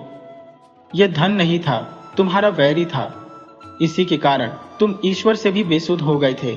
और कौन जानता है, आज उसने तुम्हारा धन हर लिया तो कल तुमको उससे बहुमूल्य कोई चीज दे दे। सुखदास उत्सुक होकर बोला, क्या सचमुच यह संभव है? वह मुझे मेरा गया हुआ धन दे देगा? दयामयी, हाँ, उसकी लीला अपरंपार है, पर पहले वह यह देखेगा कि तुम्हारे चित्त से लोभ गया या नहीं। जब तक तुम लोभ में पड़े रहोगे वह तुम्हें कुछ न देगा। भक्ति करो, उपासना करो, वह तुमसे प्रसन्न हो जाएगा। सुखदास, कैसे भक्ति करो? दयामयी, मंदिर में जाओ, कथा पुराण सुनो, चरणामृत लो, अपने से जो कुछ बन पड़े दूसरों की सेवा करो, यही उसकी उपासना है। सुखदास, तब मेरे रुपये मिल जाएंगे? दयामयी, अभी तुम रुपयों को लिए हो, वह न जाने तुमको क्या दे देगा। मेरा यही छोटा लड़का रामधन महीनों से बीमार था, कोई आशा ही नहीं थी। एक दिन मैं इसे लेकर ठाकुर जी के सामने गई और विनय करके बोली, जब तक यह अच्छा ना हो जाएगा मैं तुम्हारे द्वार से ना हटूंगी। आधी रात तक वहीं बैठी रही। सब लोग चले गए, केवल पुजारी जी रह गए। मुझे भी थोड़ी झपकी आने लगी थी कि इतने में इसने आंखें खोल दी और बोला, अम्मा, कुछ खाने को दो, भूख लगी है। पुजारी ने थोड़ा सा प्रसाद दे दिया। इसने वहीं बैठे बैठे खाया और बस चंगा हो गया। तब से आज तक इसका सिर तक नहीं दुखा। वे भक्तवत्सल है, अपने भक्तों की सदा रक्षा करते हैं। बेटा धन्नी, सुखू को अपना एक भजन तो सुना दो। रामधन ने सुखदास की ओर संदेहात्मक दृष्टि से देखा और वह मां के पीछे मुंह छिपाकर खड़ा हो गया। दयामयी, सुना दो बेटा, अब यही अच्छा नहीं लगता। सुखो, तुम इसका भजन सुनकर प्रसन्न हो जाओगे, कोयल की तरह चहकता है। रामधन की झिझक कुछ कम हुई। वह प्रशंसा सुनकर अपनी योग्यता प्रकट करने के लिए तैयार हो गया। जमीन पर पलथी मारकर बैठ गया और यह भजन गाने लगा, प्रभु मेरे अवगुण चित्त न धरो। जब भजन समाप्त हो गया तो दयामयी ने सुखदास से पूछा, इसकी आवाज कैसी प्यारी है? सुखदास ने विरक्त भाव से कहा, हाँ, बहुत अच्छा गाता है। दयामयी, तो आज ठाकुर द्वारे पर जाओगे? वहां खूब भजन होंगे, कई गांव से गवैये भजन गाने आए हुए हैं। ठाकुर नरेश सिंह आज दिल खोलकर खर्च कर रहे हैं। यह कहकर दयामयी चली गई। गांव से मृदंग की ध्वनि आ रही थी, पर सुखदास द्वार पर बैठा आकाश की ओर ताकता रहा। उसने किवाड़ भी न बंद किए। अब किस लिए दरवाजा बंद करता? वह अंधकार जो हृदय में हो गया था, त्यों का त्यों छाया रहा। दिलीप सिंह का विवाह 3 साल पहले एक बड़े जमींदार की लड़की से हुआ था। उसका नाम सबल सिंह था। नरेश सिंह को दहेज में कई हजार रुपये मिले थे। इतने उच्च कुल में विवाह करके वे फूले न समाये थे। बहू विवाह ही में विदा होकर आई थी और साल भर ससुराल में रही थी, किंतु इसी बीच नरेश सिंह को उसके संबंध में कुछ ऐसी बातें मालूम हो गईं कि उन्होंने बहू को एक दिन भी अपने घर में रखना पसंद नहीं किया। वह सबल सिंह की विवाहिता स्त्री से नहीं थी, बल्कि एक ब्राह्मणी से थी, जिसे सबल ने बैठा लिया था। इस स्थिति में नरेश सिंह उसे अपने घर में बहू बनाकर समाज के दोषी क्यों बनते? तुरंत उसे मायके भेज दिया और दिलीप सिंह को कड़ी ताकीद कर दी कि वह अपनी ससुराल जाने का कभी नाम न ले। दिलीप उस स्त्री को चाहता था, पर समाज में दोषी बनने का साहस उसमें भी न था। अतः वह अभागिन 2 साल से मायके में रहती थी। पर दुर्भाग्यवश उसके जाने के 2-3 माह बाद उसकी ब्राह्मणी माता का देहांत हो गया और 6ठे महीने सबल सिंह ने भी संसार त्याग दिया। उन्हें एक विषघर सर्प ने काट लिया। माता पिता के उठ जाने के बाद इस अबला का मायके में कोई न रह गया। सबल सिंह के पुत्र और समस्त परिवार के लोग उससे पहले ही जलते थे। अब उसे नाना प्रकार के दुख देने लगे। मुसीबत पर मुसीबत पड़ी कि उसके एक पुत्री उत्पन्न हो गई। वह स्वयं प्रसूत ज्वर से पीड़ित रहने लगी। न कोई वैद्य, न कोई औषधि, यहां तक कि कोई बातें भी दिल को ढांढस देने वाला नहीं था। उस पर नित्य जली कटी बातें सुननी पड़ती, जिससे ज्वर की ज्वाला और भी तेज होती थी। दिन प्रतिदिन ज्वर बढ़ता गया। वह क्षीण होती गई, यहां तक कि उठना बैठना मुश्किल हो गया। बेचारी अकेले ज्वर में पड़ी हुई अपने नसीब को रोया करती। लड़की की चिंता और भी खा जाती थी। मेरे पीछे इस अनाथ की क्या गति होगी, यह सोचकर उसकी आंखों से आंसू की झड़ी लग जाती और हृदय तड़पने लगता। अंत में जब उसे अपने जीवन की कोई आशा न रही, तो उसके मन में पति के अंतिम दर्शन की प्रबल आकांक्षा हुई। वह उसके चरणों पर सिर रखकर इस कन्या को उसकी गोद में सौंप देना चाहती थी। यही एकमात्र उसकी जीवन इच्छा थी। उसका मन कहता था कि वहां इस कन्या पर लोगों को अवश्य दया आएगी, कम से कम उसका पिता तो रक्षा करेगा। एक दिन रात को वह उठी और लालपुर चली। लड़की को गोद में लिए हुए एक एक पग चलना दुष्कर था, किंतु पति स्नेह और ममता उसके पैरों को बढ़ाई ले जा रही थी। वह 2-3 कोस आई होगी कि दिन निकल आया। अब उससे एक कदम भी नहीं चला जाता था। कुछ देर एक तालाब के किनारे दम लेकर वह फिर चली और संध्या होते होते लालपुर के निकट पहुंच गई। अंधेरा हो गया था। पैरों में खड़े होने की शक्ति न थी। भूख, प्यास और ज्वर की आंच ने शरीर को जर्जर कर दिया था। वह थककर एक वृक्ष के नीचे बैठ गई। उसे मालूम हो गया कि अब कुछ क्षणों की ओर मेहमान हो, पर उस अंधकार में चारों ओर सन्नाटा था। उसकी निर्बल ध्वनि किसके कानों में पहुंचती? कितना विपदामय दृश्य है। अगर वह 200 कदम और चल सकती तो उसे सुखदास का मकान मिल जाता। उसका दीपक अभी तक वहां से जलता हुआ दिखाई देता था, और यद्यपि वह अपने पति से भेंट न कर सकती, पर उस कन्या को सुरक्षा में छोड़ जाने का संतोष प्राप्त कर लेती। पर वह वहां से किसी प्रकार न उठ सकी। उसकी आंखें बंद हो गईं, हाव भाव ऐंठने लगे और कंठ रूंध गया। एक क्षण में उसके प्राण इस दुख सागर से प्रस्थान कर गए। मन की आशा मन ही में रह गई। अबोध बालिका कुछ देर तक तो अम्मा अम्मा पुकारती रही, पर जब वह जरा भी न हिली तो लड़की को भय लगने लगा। माता के शुष्क स्तन को चबाते चबाते वह निराश हो गई थी। निदान अंधकार का भय, क्षुधा और मनुष्यों के मिलने की आशा उसे उस दीपक की ओर ले चली जो वह जलता हुआ देख रही थी। यह कठिन है कि माता के जीवित रहते हुए वह इतनी बुद्धिमत्ता दिखा सकती, पर संकट में सोई हुई शक्तियों को चैतन्य कर देने की विशेष शक्ति है। यह उस निःशब्द अंधकार में गिरती पड़ती आशा रूपी दीपक की ओर टकटकी लगाई चली आती थी। नहीं, इस कठिन यात्रा का कारण केवल स्वार्थ नहीं था। उसे अपनी माता के विषय में एक अव्यक्त शंका भी थी। उसका अज्ञान हृदय कह रहा था कि माता अवश्य बड़े संकट में है और उसे किसी की जरूरत है। सुखदास अपने दरवाजे पर बैठा हुआ था। लालटेन की हल्की रोशनी में अपने अशर्फियों को गिनते हुए। ये वही समय था जब उसकी आत्मा गहरे शोक में डूब जाती थी। हर सिक्के के साथ उसके दिल में एक दर्द बढ़ता था। अचानक उसकी नजर एक छोटी सी लड़की पर पड़ी जो प्रकाश में चलकर उसकी तरफ बढ़ रही थी। सुखदास चौंक पड़ा। वह अपनी अशर्फियों में इतनी मग्न था कि उसे यकीन हुआ मानो वही अशर्फिया किसी रूप में आकर उसके पास आ रही हो। वह पहले कुछ समझ नहीं पाया, लेकिन फिर उसे एक अनुभूति हुई। यह तो वही दिव्य शक्ति है जो उसे अपने भाग्य का चमत्कार दिखा रही है। वह लड़की धीरे धीरे उसकी ओर बढ़ने लगी और उसने उसे गोद में उठाने का प्रयास किया, लेकिन वह नहीं आई। लड़की ने अपनी छोटी उंगलियों से इशारा किया, जैसे वह उसे किसी और दिशा की ओर ले जाना चाहती हो। सुखदास को पहले तो समझ में नहीं आया, पर जब लड़की ने बार बार उसका हाथ पकड़कर इशारा किया तो उसे अंततः समझ आ गया। वह उसके साथ हो लिया और वह लड़की फिर अंधेरे की ओर बढ़ने लगी। सुखदास उस लड़की के साथ साथ चलता गया और जल्दी ही वे झाड़ियों के पास पहुंच गए जहां एक स्त्री की लाश पड़ी थी। सुखदास ने देखा वो स्त्री वही थी जिसे उसने पहले कभी देखा था। वही अबला जो ज्वर से पीड़ित थी और उसके दुखों का कोई अंत न था। अब वह शांति से सो चुकी थी। लड़की उसके पास खड़ी होकर बार बार अम्मा अम्मा पुकार रही थी, लेकिन उसकी मां अब इस दुनिया में नहीं थी। सुखदास ने स्थिति को समझा और तुरंत नरेश सिंह के घर की ओर चल पड़ा ताकि यह खबर उनके पास पहुंच सके। उत्सव का माहौल था जहां लोग आनंद में झूम रहे थे, जबकि उधर एक जीवन का अंत हो चुका था। सुखदास एक कमरे में दाखिल हुआ जहां नरेश सिंह और कुछ लोग आनंद मग्न थे। नरेश सिंह ने उसे देखकर डांटा, अरे तू इस समय यहां क्यों आया?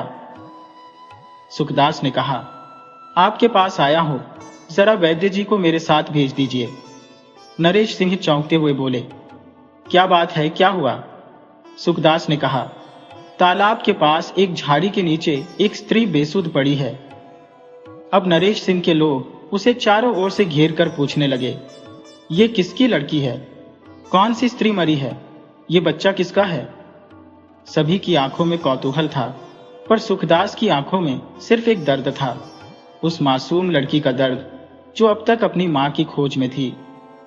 सुखदास उस युवती को अपने सीने से लगाए मौन खड़ा था, मानो किसी प्रश्न का उत्तर देना उसकी क्षमता से परे हो। इतने में वैद्य जी वहां आ पहुंचे। उन्होंने सुखदास से कुछ धीमे शब्दों में संवाद किया और फिर उसके साथ चल दिए। महीप सिंह को भी जिज्ञासा ने जकड़ लिया और वह भी उनके पीछे हो लिया। वैद्य जी उस स्थान पर पहुंचे और उन्होंने उस स्त्री का सावधानी पूर्वक निरीक्षण किया। उनकी दृष्टि गंभीर हो गई। उन्होंने निराशा भरे स्वर में कहा, इसका अंत हो चुका है। अब ब्रह्मा स्वयं भी अवतरित हों तो कुछ संभव नहीं। महीप सिंह ने गंभीर होकर पूछा, क्या कोई संकेत है कि यह कैसे मरी? वैद्य जी ने शांत स्वर में उत्तर दिया, मुझे प्रतीत होता है कि यह लंबे समय से किसी गंभीर व्याधि से ग्रसित थी। शरीर की यह क्षीणता पुरानी बीमारी का संकेत है। संभवतः यह कोई बहुत निर्धन स्त्री रही होगी। अब कुछ नहीं किया जा सकता था। वही अंतिम संस्कार की व्यवस्था की जाने लगी। कफन के लिए वस्त्र भी उपलब्ध न थे। सुखदास शीघ्रता से घर की ओर दौड़ा और कपड़े लेकर लौटा। चिता तैयार हो गई, लेकिन आग देने का प्रश्न बड़ा पेचीदा बन गया। वहां उपस्थिति जनसमूह में विवाद होने लगा। कोई कहता यह कार्य ब्राह्मणों का है, लेकिन वहां कोई ब्राह्मण उपस्थित न था। वैद्य जी चुपचाप खड़े देख रहे थे। महीप सिंह भी किसी निर्णय पर नहीं पहुंच सके। अंततः सुखदास ने स्वयं आगे बढ़कर चिता को अग्नि दी। एक क्षण में आग की लपटें उठी और देखते ही देखते वह शरीर राख में परिवर्तित हो गया। किसी को यह ज्ञात न हो सका कि वह स्त्री कौन थी, कहां से आई थी। इसी बीच जब श्मशान की वह लपटें अंधकार में प्रकाश फैला रही थी, ठाकुर साहब का दीवान खाना मोमबत्तियों की रोशनी में आलोकित हो रहा था। यही संसार की लीला है। 10 दिनों तक सुखदास मृतक संस्कारों में व्यस्त रहा। गांव के लोग इस बात को लेकर आश्चर्यचकित थे कि सुखदास, जो किसी से मिलना जुलना पसंद नहीं करता था, क्यों एक अनजान स्त्री के अंतिम संस्कार के लिए तत्पर हो गया। इतना ही नहीं, वह विधिवत उसका पूरा संस्कार कर रहा था। लेकिन सबसे बड़ी हैरानी यह थी कि वह उस छोटी बालिका का पालन पोषण क्यों करने लगा। वह व्यक्ति जो इंसानों से दूर भागता था, जिसकी उपस्थिति मात्र से बच्चे भयभीत हो जाते थे, जिसने कभी बाल संवरण का अनुभव नहीं किया था, वह उस अनाथ बालिका से ऐसा स्नेह क्यों कर बैठा? उससे उस बेसहारा बच्ची पर इतनी करुणा क्यों उमड़ पड़ी? दयामयी एक दिन सुखदास के घर पहुंची, जहां की विचित्र स्थिति ने उसे स्तब्ध कर दिया। संध्या का समय था। सुखदास चूल्हे के पास बैठा खिचड़ी पका रहा था और पास में वह नन्ही बालिका कटोरे को लकड़ी से बजाते हुए खुशी से खिलखिला रही थी। आग की चमक उसकी मासूम फूल सी उजली सूरत को और भी दीप्त कर रही थी। दयामयी ने स्नेहपूर्वक एक नारंगी उसे थमाई। कृष्णा, जो अभी अभी अपनी मां की गोद से नीचे उतरा था, धीरे धीरे लड़की के पास आया।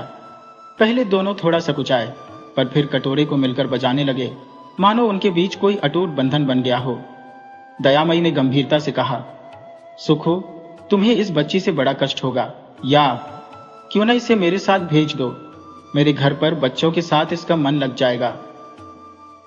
सुखदास, जिसने उस बालिका का नाम ज्ञानी रखा था, लड़की की ओर मुड़कर मुस्कुराते हुए बोला, क्यों ज्ञानी, इनके घर जाओगी? लेकिन ज्ञानी मानो सुखदास की दुनिया बन चुकी थी। वह दौड़कर उसकी गोद में समा गई और अपनी छोटी सी देह से उसकी पीठ से लिपटते हुए सिर छिपा लिया। दयामयी हंसते हुए बोली, इसने तो तुम्हारे साथ बहुत जल्दी अपनापन बना लिया। सुखदास ने गहरी सांस लेते हुए कहा, भगवान की यही इच्छा होगी। कुछ 15 दिन बाद महीप सिंह स्वयं सुखदास से मिलने पहुंचे। उन्होंने गंभीर स्वर में कहा, सुखो, मेरी बात मान लो, इस बच्ची को पुजारी जी के हवाले कर दो, वहां इसका बेहतर पालन होगा।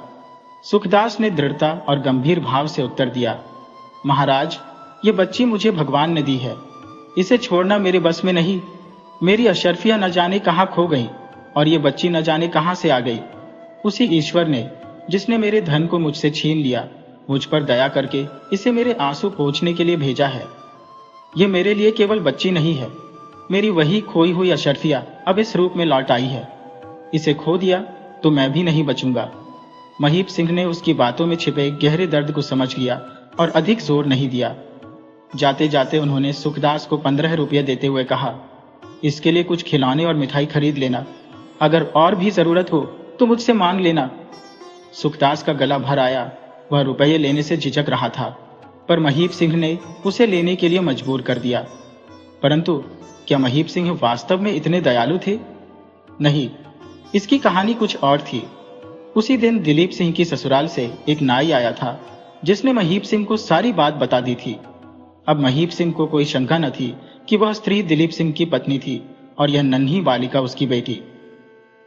महीप सिंह ने नाई को अपने पिता ठाकुर साहब के पास जाने से रोक दिया, क्योंकि वह जानते थे कि इस समाचार से ठाकुर साहब को गहरा दुख और लज्जा होगी। नाई को वहीं से वापस लौटा दिया गया। महीप सिंह, जो नैतिक रूप से इतने मजबूत न थे कि बालिका को सार्वजनिक रूप से स्वीकार करते, ने अनाथ रक्षा के नाम पर अपने कर्तव्य की इतिश्री कर ली। बालिका उनकी भतीजी थी और उनकी करुणा उस रिश्ते से उपजी थी जिसे वह अपने भीतर दबाने का प्रयास कर रहे थे। सुखदास, जो कभी भूलकर भी मंदिर की ओर रुख नहीं करता था, अब उस नन्ही बालिका की प्राण रक्षा के लिए प्रतिदिन मंदिर जाने लगा। उसकी अशर्फिया, जिन पर वह कभी अपनी जान न्यौछावर करता था, उसे प्रत्यक्ष रूप से कोई लाभ नहीं देती थी, पर यह बालिका उसके जीवन में एक अनोखा परिवर्तन लेकर आई। उसने सुखदास के जीवन को न केवल नई दिशा दी, बल्कि उसे सांसारिक संबंधों से भी जोड़ दिया। जैसे जैसे ज्ञानी बड़ी होती गई, सुखदास के जीवन में भी परिवर्तन का नया अध्याय जुड़ता गया। अब वह पहले जैसा एकांतवास नहीं करता था। हर संध्या वह ज्ञानी को साथ लेकर सैर पर जाता, बगीचे से फूल चुनता और उसके बालों में बड़ी प्यार से गूंथता। ये मासूम कली उसके जीवन में बहार की तरह खिलने लगी और धीरे धीरे उसका मन दूसरों के प्रति भी स्नेह और अपनत्व से भरने लगा। समय के साथ ज्ञानी के स्वभाव में चंचलता का भी विकास हुआ। वह तरह तरह से सुखदास को छेड़ती और परेशान करती। कभी कभी घर से बाहर निकल जाती, जिससे सुखदास घंटों उसे ढूंढने में परेशान हो जाता। यद्यपि वह कई बार गुस्से में आकर उसे डांटने या मारने की सोचता, पर उसकी मासूमियत और अपने प्रति उसके निश्चल प्रेम को देखकर तुरंत पिघल जाता। उसका हाथ कभी उठ ही नहीं पाता। 15 वर्षों के बाद सुखदास के जीवन में वह बदलाव आया जिसकी कल्पना भी किसी ने नहीं की थी। अब उसका गांव के लोगों से भी मेल झोल बढ़ने लगा। बच्चे जो पहले उसकी तरफ देखना भी नहीं चाहते थे और उससे डरते थे, अब ज्ञानी के कारण उसके घर में बेरोक-टोक आते जाते। वह भी अब किसी को डराने या भगाने की कोशिश नहीं करता। ज्ञानी की मीठी तोतली बातों और उसके लालन पालन में वह इतना डूब गया था कि उसे अपने खोए हुए धन का कोई ख्याल ही नहीं रहा। गांव के अन्य लोग भी ज्ञानी के प्रति सहानुभूति रखते थे क्योंकि वह अनाथ थी, लेकिन महीप सिंह का स्नेह उससे सबसे अधिक था। वे अक्सर ज्ञानी के लिए कोई न कोई उपहार या चीज भेजते रहते। सुखदास भले ही इसे सीधे न समझे, पर महीप सिंह के इस व्यवहार के पीछे एक गहरी आत्मीयता छिपी थी। बसंत ऋतु है और आज शिवरात्रि का पावन दिन है। ज्ञानी को सुखदास के घर आए हुए पूरे 15 वर्ष बीत चुके हैं। गांव के लोग तालाब में स्नान कर शिव जी को जल चढ़ाने के लिए मंदिर जा रहे हैं। कुछ लोग पूजा करके लौट रहे हैं और उन्हीं में सुखदास और ज्ञानी भी शामिल है। सुखदास के रूप रंग में समय ने गहरा असर डाल दिया है। उसकी कमर झुक गई है और उसके केश पूरी तरह से सफेद हो चुके हैं। उसके पीछे पीछे एक नवयुवती सुंदरी सिर झुकाए हुए चली आ रही है। यह ज्ञानी है। उसकी घनी लटें कंधों पर बिखरी हुई है और उसका शरीर कोमल लेकिन पूर्णतः विकसित है।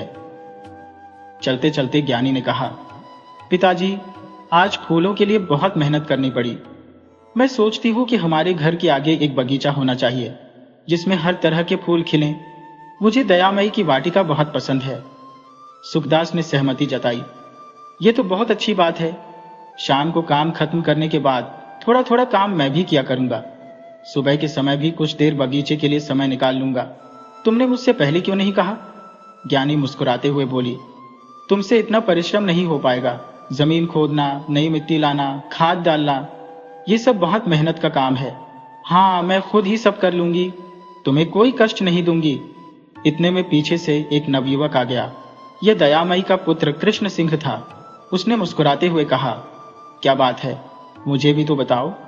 सुखदास ने उत्तर दिया, तुम भी आ गए। ज्ञानी यहाँ मकान के सामने एक बगीचा लगाने की बात कर रही थी। कृष्ण सिंह ने उत्साह से कहा, यह तो मैं भी आपसे कहने वाला था। जब से महीप सिंह ने यह मकान बनवाया है तब से मेरे मन में भी यही विचार आता है कि यहाँ एक सुंदर वाटिका होनी चाहिए। सुखदास ने गांव की मुश्किलें बताते हुए कहा, पर यहाँ मजदूर कहाँ मिलते हैं? कोई काम करने वाला ही नहीं मिलता। कृष्ण सिंह हंसते हुए बोला, मजदूरों की क्या जरूरत है? मुझे तो बागवानी में काम करना बहुत पसंद है। मैं रोज आकर थोड़ा थोड़ा काम कर दिया करूंगा। ज्ञानी ने कृष्ण की ओर स्नेह भरी नजरों से देखते हुए कहा, मैं किसी की मदद नहीं चाहती। कृष्ण सिंह ने मुस्कुराकर जवाब दिया, तो क्या मैं भी गैर हूं? इसमें कौन सा कष्ट है? मुझे तो इससे बहुत आनंद आएगा। पौधे जितने चाहोगी मैं महीप सिंह के बाग से उखाड़ लाऊंगा। जब वे सुनेंगे कि तुम बगीचा लगा रही हो तो वे खुशी खुशी पौधे देंगे। शायद अपने माली को भी यहां भेज दे। सुखदास और ज्ञानी ने कृष्ण सिंह की बातों पर मुस्कुराते हुए सहमति जताई। बस यहीं से उस बगीचे का सपना हकीकत में बदलने की शुरुआत हो गई। सुखदास ने कहा, नहीं, तुम वहां से हमारे नाम पर कोई वस्तु मत लाना। उन्होंने हमारे लिए मकान बनवाया है और पहले ही नित्य कुछ न कुछ भेजते रहते हैं। मैं उन्हें और अधिक कष्ट नहीं देना चाहता। बैठ। कृष्ण सिंह ने हंसते हुए जवाब दिया, पौधों में उनका कौन सा दाम लगता है? मैं कल उनसे यह बात जरूर कहूंगा। यह बातचीत करते करते वे उस स्थान पर पहुंच गए जहां रास्ता 2 दिशाओं में बंट गया। कृष्ण सिंह ने विदा ली और दूसरी दिशा में चला गया। सुखदास और ज्ञानी अपने घर की ओर बढ़े।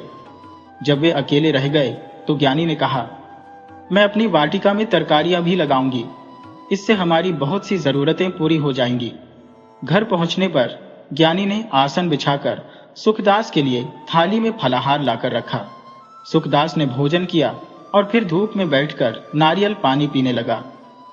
इसी दौरान सुखदास ने 2 साल पहले हुक्का पीना शुरू किया था। गांव वालों ने उसे बताया था कि धूम्रपान से मूर्छा का रोग पास नहीं आता और यह कीट पतंगों को भी नष्ट करता है। वैद्य जी ने भी इसका समर्थन किया था।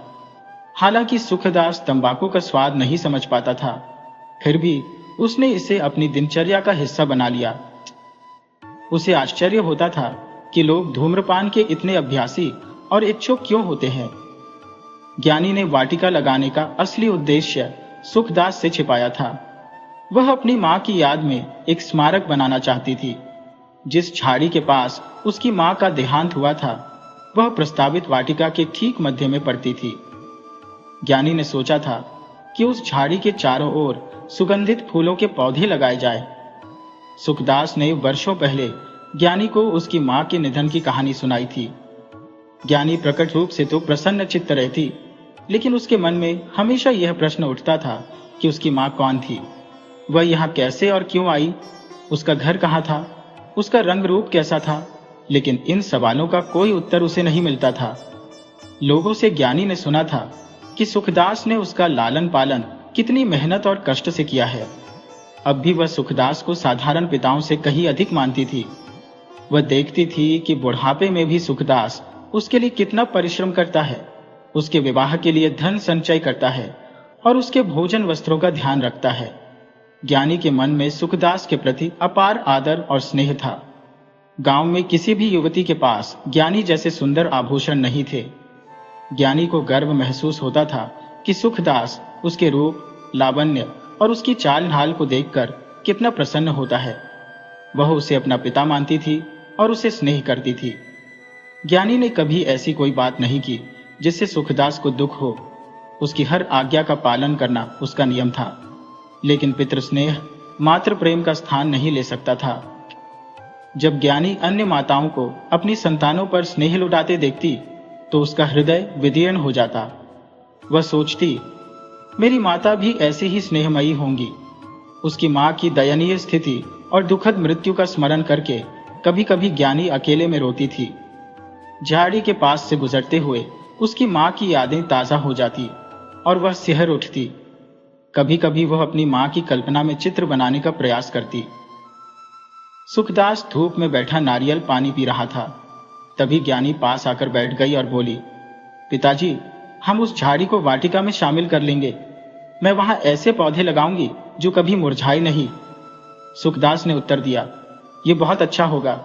उस झाड़ी में जब पीले पीले फूल खिलते हैं तो बहुत सुंदर लगते हैं। लेकिन यह बताओ, वाटिका की चारदीवारी कैसे बनेगी? बिना चारदीवारी के गायों और गधों के कारण एक भी पौधा नहीं बचेगा। ज्ञानी ने उत्साहित होकर कहा, यहां आसपास बहुत से पत्थर मिलेंगे, उन्हें ऊपर नीचे जमाने से दीवार बन जाएगी। सुखदास ने चिंतित होकर कहा, यह तो सही है, लेकिन तुम्हें पत्थर लाने में बहुत कष्ट होगा। तुम बहुत सुकुमार हो। ज्ञानी ने लजाते हुए जवाब दिया, आप जैसा सोचते हैं मैं उतनी कमजोर नहीं हूं। मैं तो पत्थर जरूर लाऊंगी। अगर पत्थर पर्याप्त न हुए तो लकड़ियां काट कर बाड़ा बना दिया जाएगा। देखो, इस खोह में कितने पत्थर पड़े हैं। यह कहकर ज्ञानी खोह की ओर चली और बोली, पिताजी, यहां आकर देखिए, आज खोह में कल के मुकाबले बहुत कम पानी रह गया है। सुखदास ने खोह में झांककर देखा और कहा, हाँ, पानी घट गया है। लोग इसका पानी अपने खेतों की सिंचाई के लिए ले जा रहे हैं। ज्ञानी ने दुखी होकर कहा, तो अब हमें नहाने के लिए दूर जाना पड़ेगा।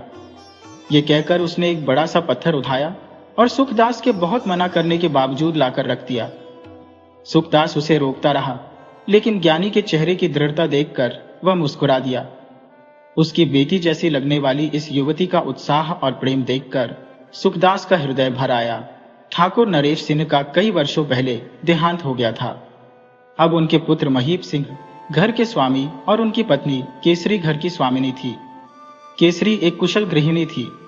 उनके नेतृत्व में घर का प्रबंधन व्यवस्थित हो गया था, जो पहले नरेश सिंह के समय में अव्यवस्थित रहता था।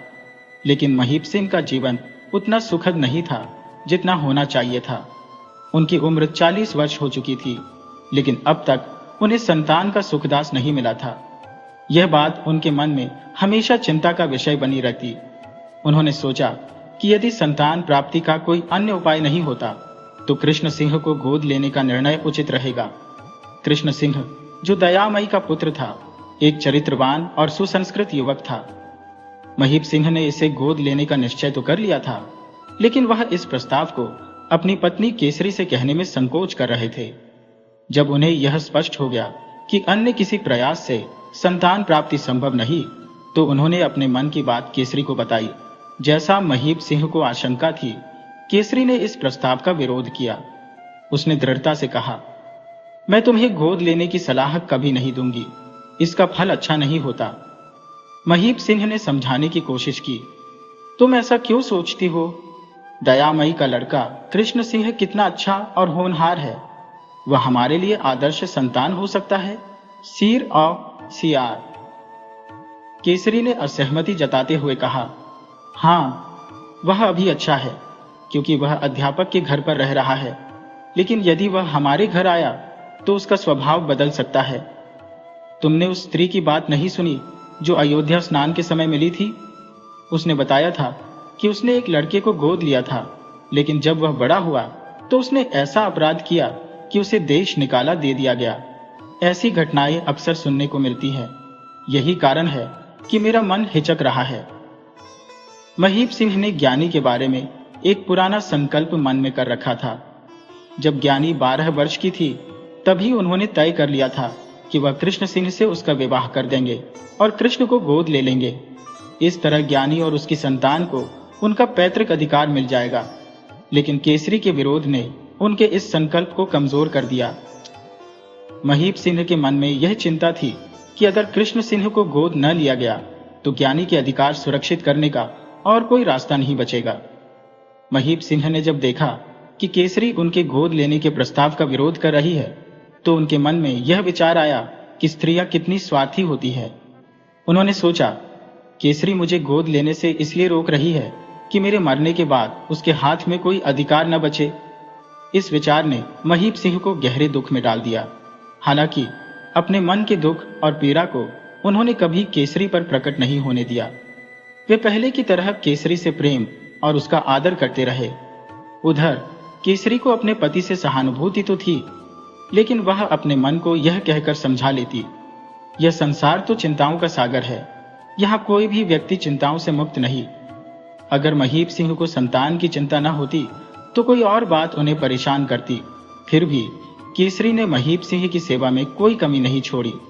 वह पूरे प्रेम और आनंद से उनकी देखभाल करती।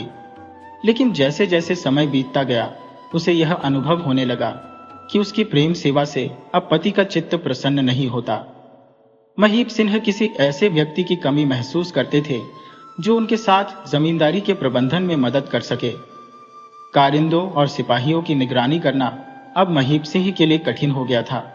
उन्हें यह साफ दिखता था कि नौकर उनके साथ धोखाधड़ी कर रहे हैं, पर वे न तो उन्हें पकड़ पाते थे न दंडित कर पाते थे। इस कारण उनका मन उदासी और कुंठा से भर जाता था। एक दिन महीप सिंह घर से बाहर गए हुए थे। उसी दौरान दयामयी की बहन यशोदा, जो पास के गांव में ब्याही हुई थी, केसरी से मिलने आई। बातचीत के दौरान रास लेने की चर्चा भी शुरू हो गई। यशोदा ने केसरी से पूछा, तो तुम महीप सिंह को रास लेने से मना क्यों करती हो? केसरी ने संकोच से उत्तर दिया, मुझे डर है कि कहीं वह लड़का हमारे परिवार से विमुख न हो जाए। अगर ऐसा हुआ तो हमारी क्या दशा होगी? यशोदा मुस्कुराकर बोली, यह तुम्हारा मात्र भ्रम है। तुम नहीं जानती, जैसे जैसे उम्र बढ़ती है, मनुष्य के दिल में संतान की चिंता गहराती जाती है।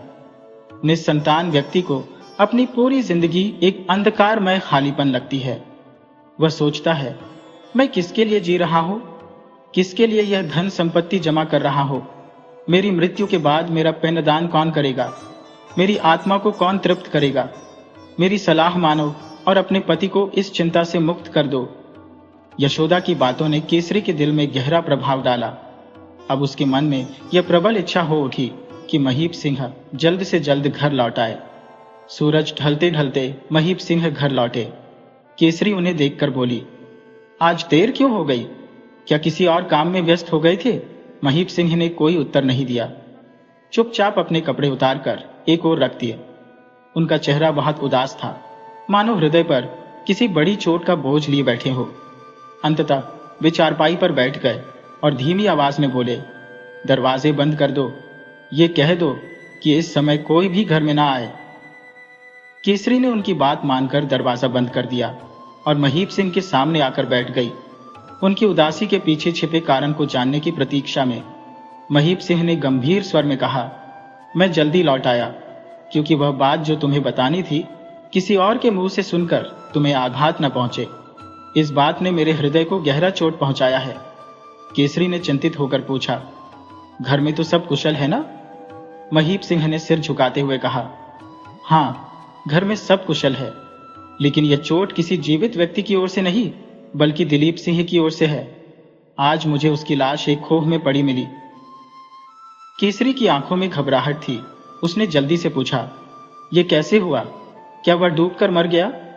महीप सिंह ने गहरी सांस लेते हुए कहा, सुखदास के घर के पास जो तालाब है वह खेतों की सिंचाई के कारण सूख गया है।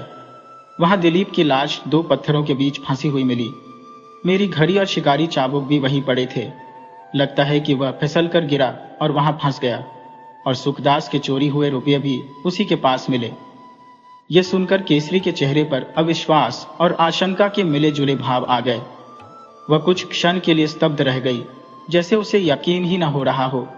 उसने धीरे से पूछा, तो वह चोर भी था? महीप सिंह का चेहरा शर्म और दुख से झुक गया। उन्होंने कहा, हमें उसकी लाश के पास से सुखदास के रुपए ज्यों के त्यों थैली में बंद मिले। अब क्या कहूं, मरे हुए व्यक्ति को दोष देना व्यर्थ है, पर उसने हमारे कुल को कलंकित कर दिया। अब हमारे लिए सिर उठाना मुश्किल हो गया है। ये सुनते ही केसरी ने आंसुओं से भरी आंखों से अपने पति की ओर देखा। वह कुछ बोलना चाहती थी, लेकिन शब्द जैसे गले में अटक गए। महीप सिंह ने धीमे स्वर में एक और कड़वी सच्चाई उजागर की। वह स्त्री जिसकी लाश झाड़ी के पास मिली थी दिलीप की पत्नी थी, और ज्ञानी उसी की बेटी है। केसरी को जैसे बिजली का झटका लगा। उसने व्यथित स्वर में कहा, भगवान की यही इच्छा थी तो हम क्या कर सकते हैं? पर तुमने मुझसे यह बात छिपाई, इससे ज्ञानी को बहुत हानि हुई। अगर तुमने यह बात पहले ही बताई होती तो हम उस बच्ची के लिए अब तक न जाने क्या क्या कर डालते। मैं उसे प्रेम से पालती, उसे कुल की रीति रिवाजों के अनुसार शिक्षा देती। मैं उसे इतना स्नेह देती कि उसकी मां भी उससे अधिक न कर पाती। केसरी की आवाज दुख से भर गई और उसकी आंखों से आंसुओं की धारा बह निकली। उसने कांपते हुए कहा, वह हमारी अपनी बेटी थी और हम इतने दिनों तक उससे दूर रहे। यह तो हमारा सबसे बड़ा पाप हो गया। महीप सिंह ने केसरी की ओर देखा।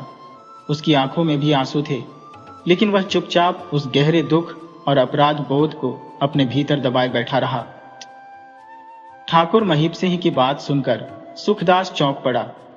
उसने अधीरता से कहा, क्या यह निश्चित है कि ज्ञानी मुझसे दूर हो जाएगी? मैं तो उसे अपनी बेटी मानकर जी रहा हूं। उसका विवाह करना मेरे लिए कितना कष्टदायक होगा आप समझ नहीं सकते। ठाकुराइन केसरी, जो अब तक चुप बैठी थी, कोमल स्वर में बोली, सुखदास, ज्ञानी का विवाह तो उसके भविष्य के लिए आवश्यक है, पर तुम यह समझ लो कि विवाह के बाद भी वह तुमसे दूर नहीं जाएगी। वह हमेशा तुम्हारी बेटी बनी रहेगी। हम यह सुनिश्चित करेंगे कि वह तुम्हारे पास आती जाती रहे। सुखदास ने कुछ पल चुप रहकर उनकी बात सुनी। फिर उसने अशर्फियों की ओर इशारा करते हुए कहा, यह अशर्फिया तो मेरे लिए उस समय का प्रतीक थी जब मैं केवल धन का पुजारी था, पर ज्ञानी के आने के बाद मैंने जाना कि सच्चा सुखदास धन में नहीं बल्कि अपनेपन में है। मैं अब यह सोचकर घबरा जाता हूं कि इन अशर्फियों के बदले ईश्वर ने मुझे ज्ञानी दी, और अब मुझे ज्ञानी के बिना इन्हीं के साथ रहना पड़ेगा। महीप सिंह ने गंभीरता से कहा, सुखदास, मैं समझता हूं कि तुम्हारे लिए यह कितना कठिन होगा, पर ज्ञानी अब बड़ी हो गई है और उसका विवाह करना ही होगा।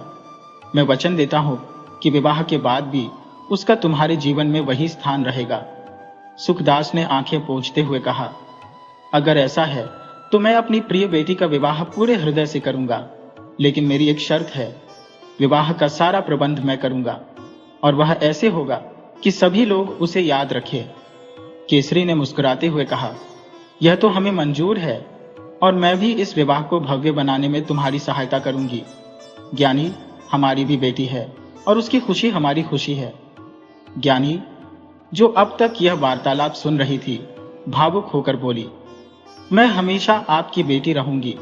सुखदास काका, आपका प्रेम मेरे लिए इन अशर्फियों से कहीं अधिक मूल्यवान है। आप जो भी निर्णय लेंगे वह मेरे लिए स्वीकार होगा।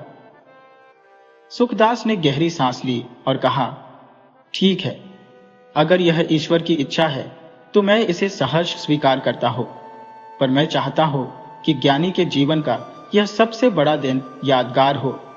और हाँ, मुझे विश्वास है कि आप दोनों उसके लिए एक ऐसा घर देंगे जहां उसे वह प्यार और सम्मान मिलेगा जो उसे मिलनी ही चाहिए। महीप सिंह और केसरी ने सिर हिलाकर सहमति जताई। सुखदास के मन में अब भी कुछ हल्का सा विषाद था, पर उसे ज्ञानी की खुशी की सोचकर संतोष हुआ। सुखदास की आंखों में आंसू थे।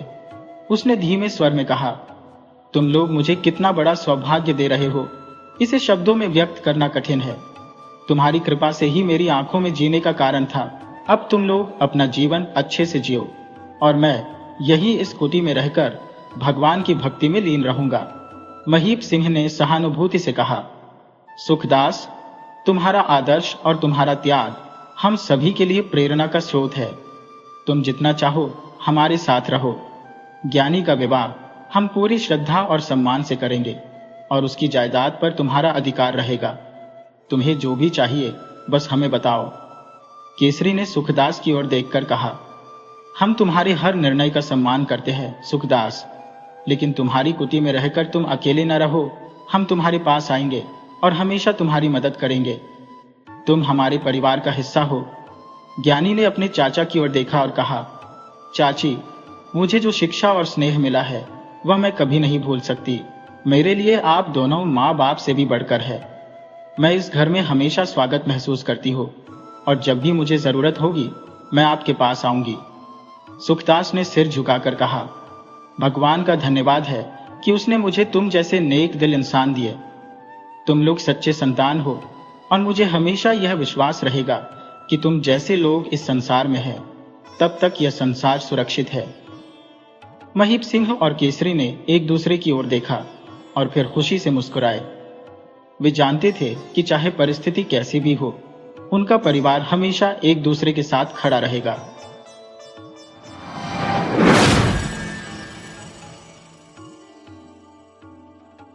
वीडियो अच्छी लगे हो तो इसे लाइक करें और ऐसी ही मज़ेदार कहानियों के लिए चैनल को सब्सक्राइब करें और बेल आइकन दबाएं।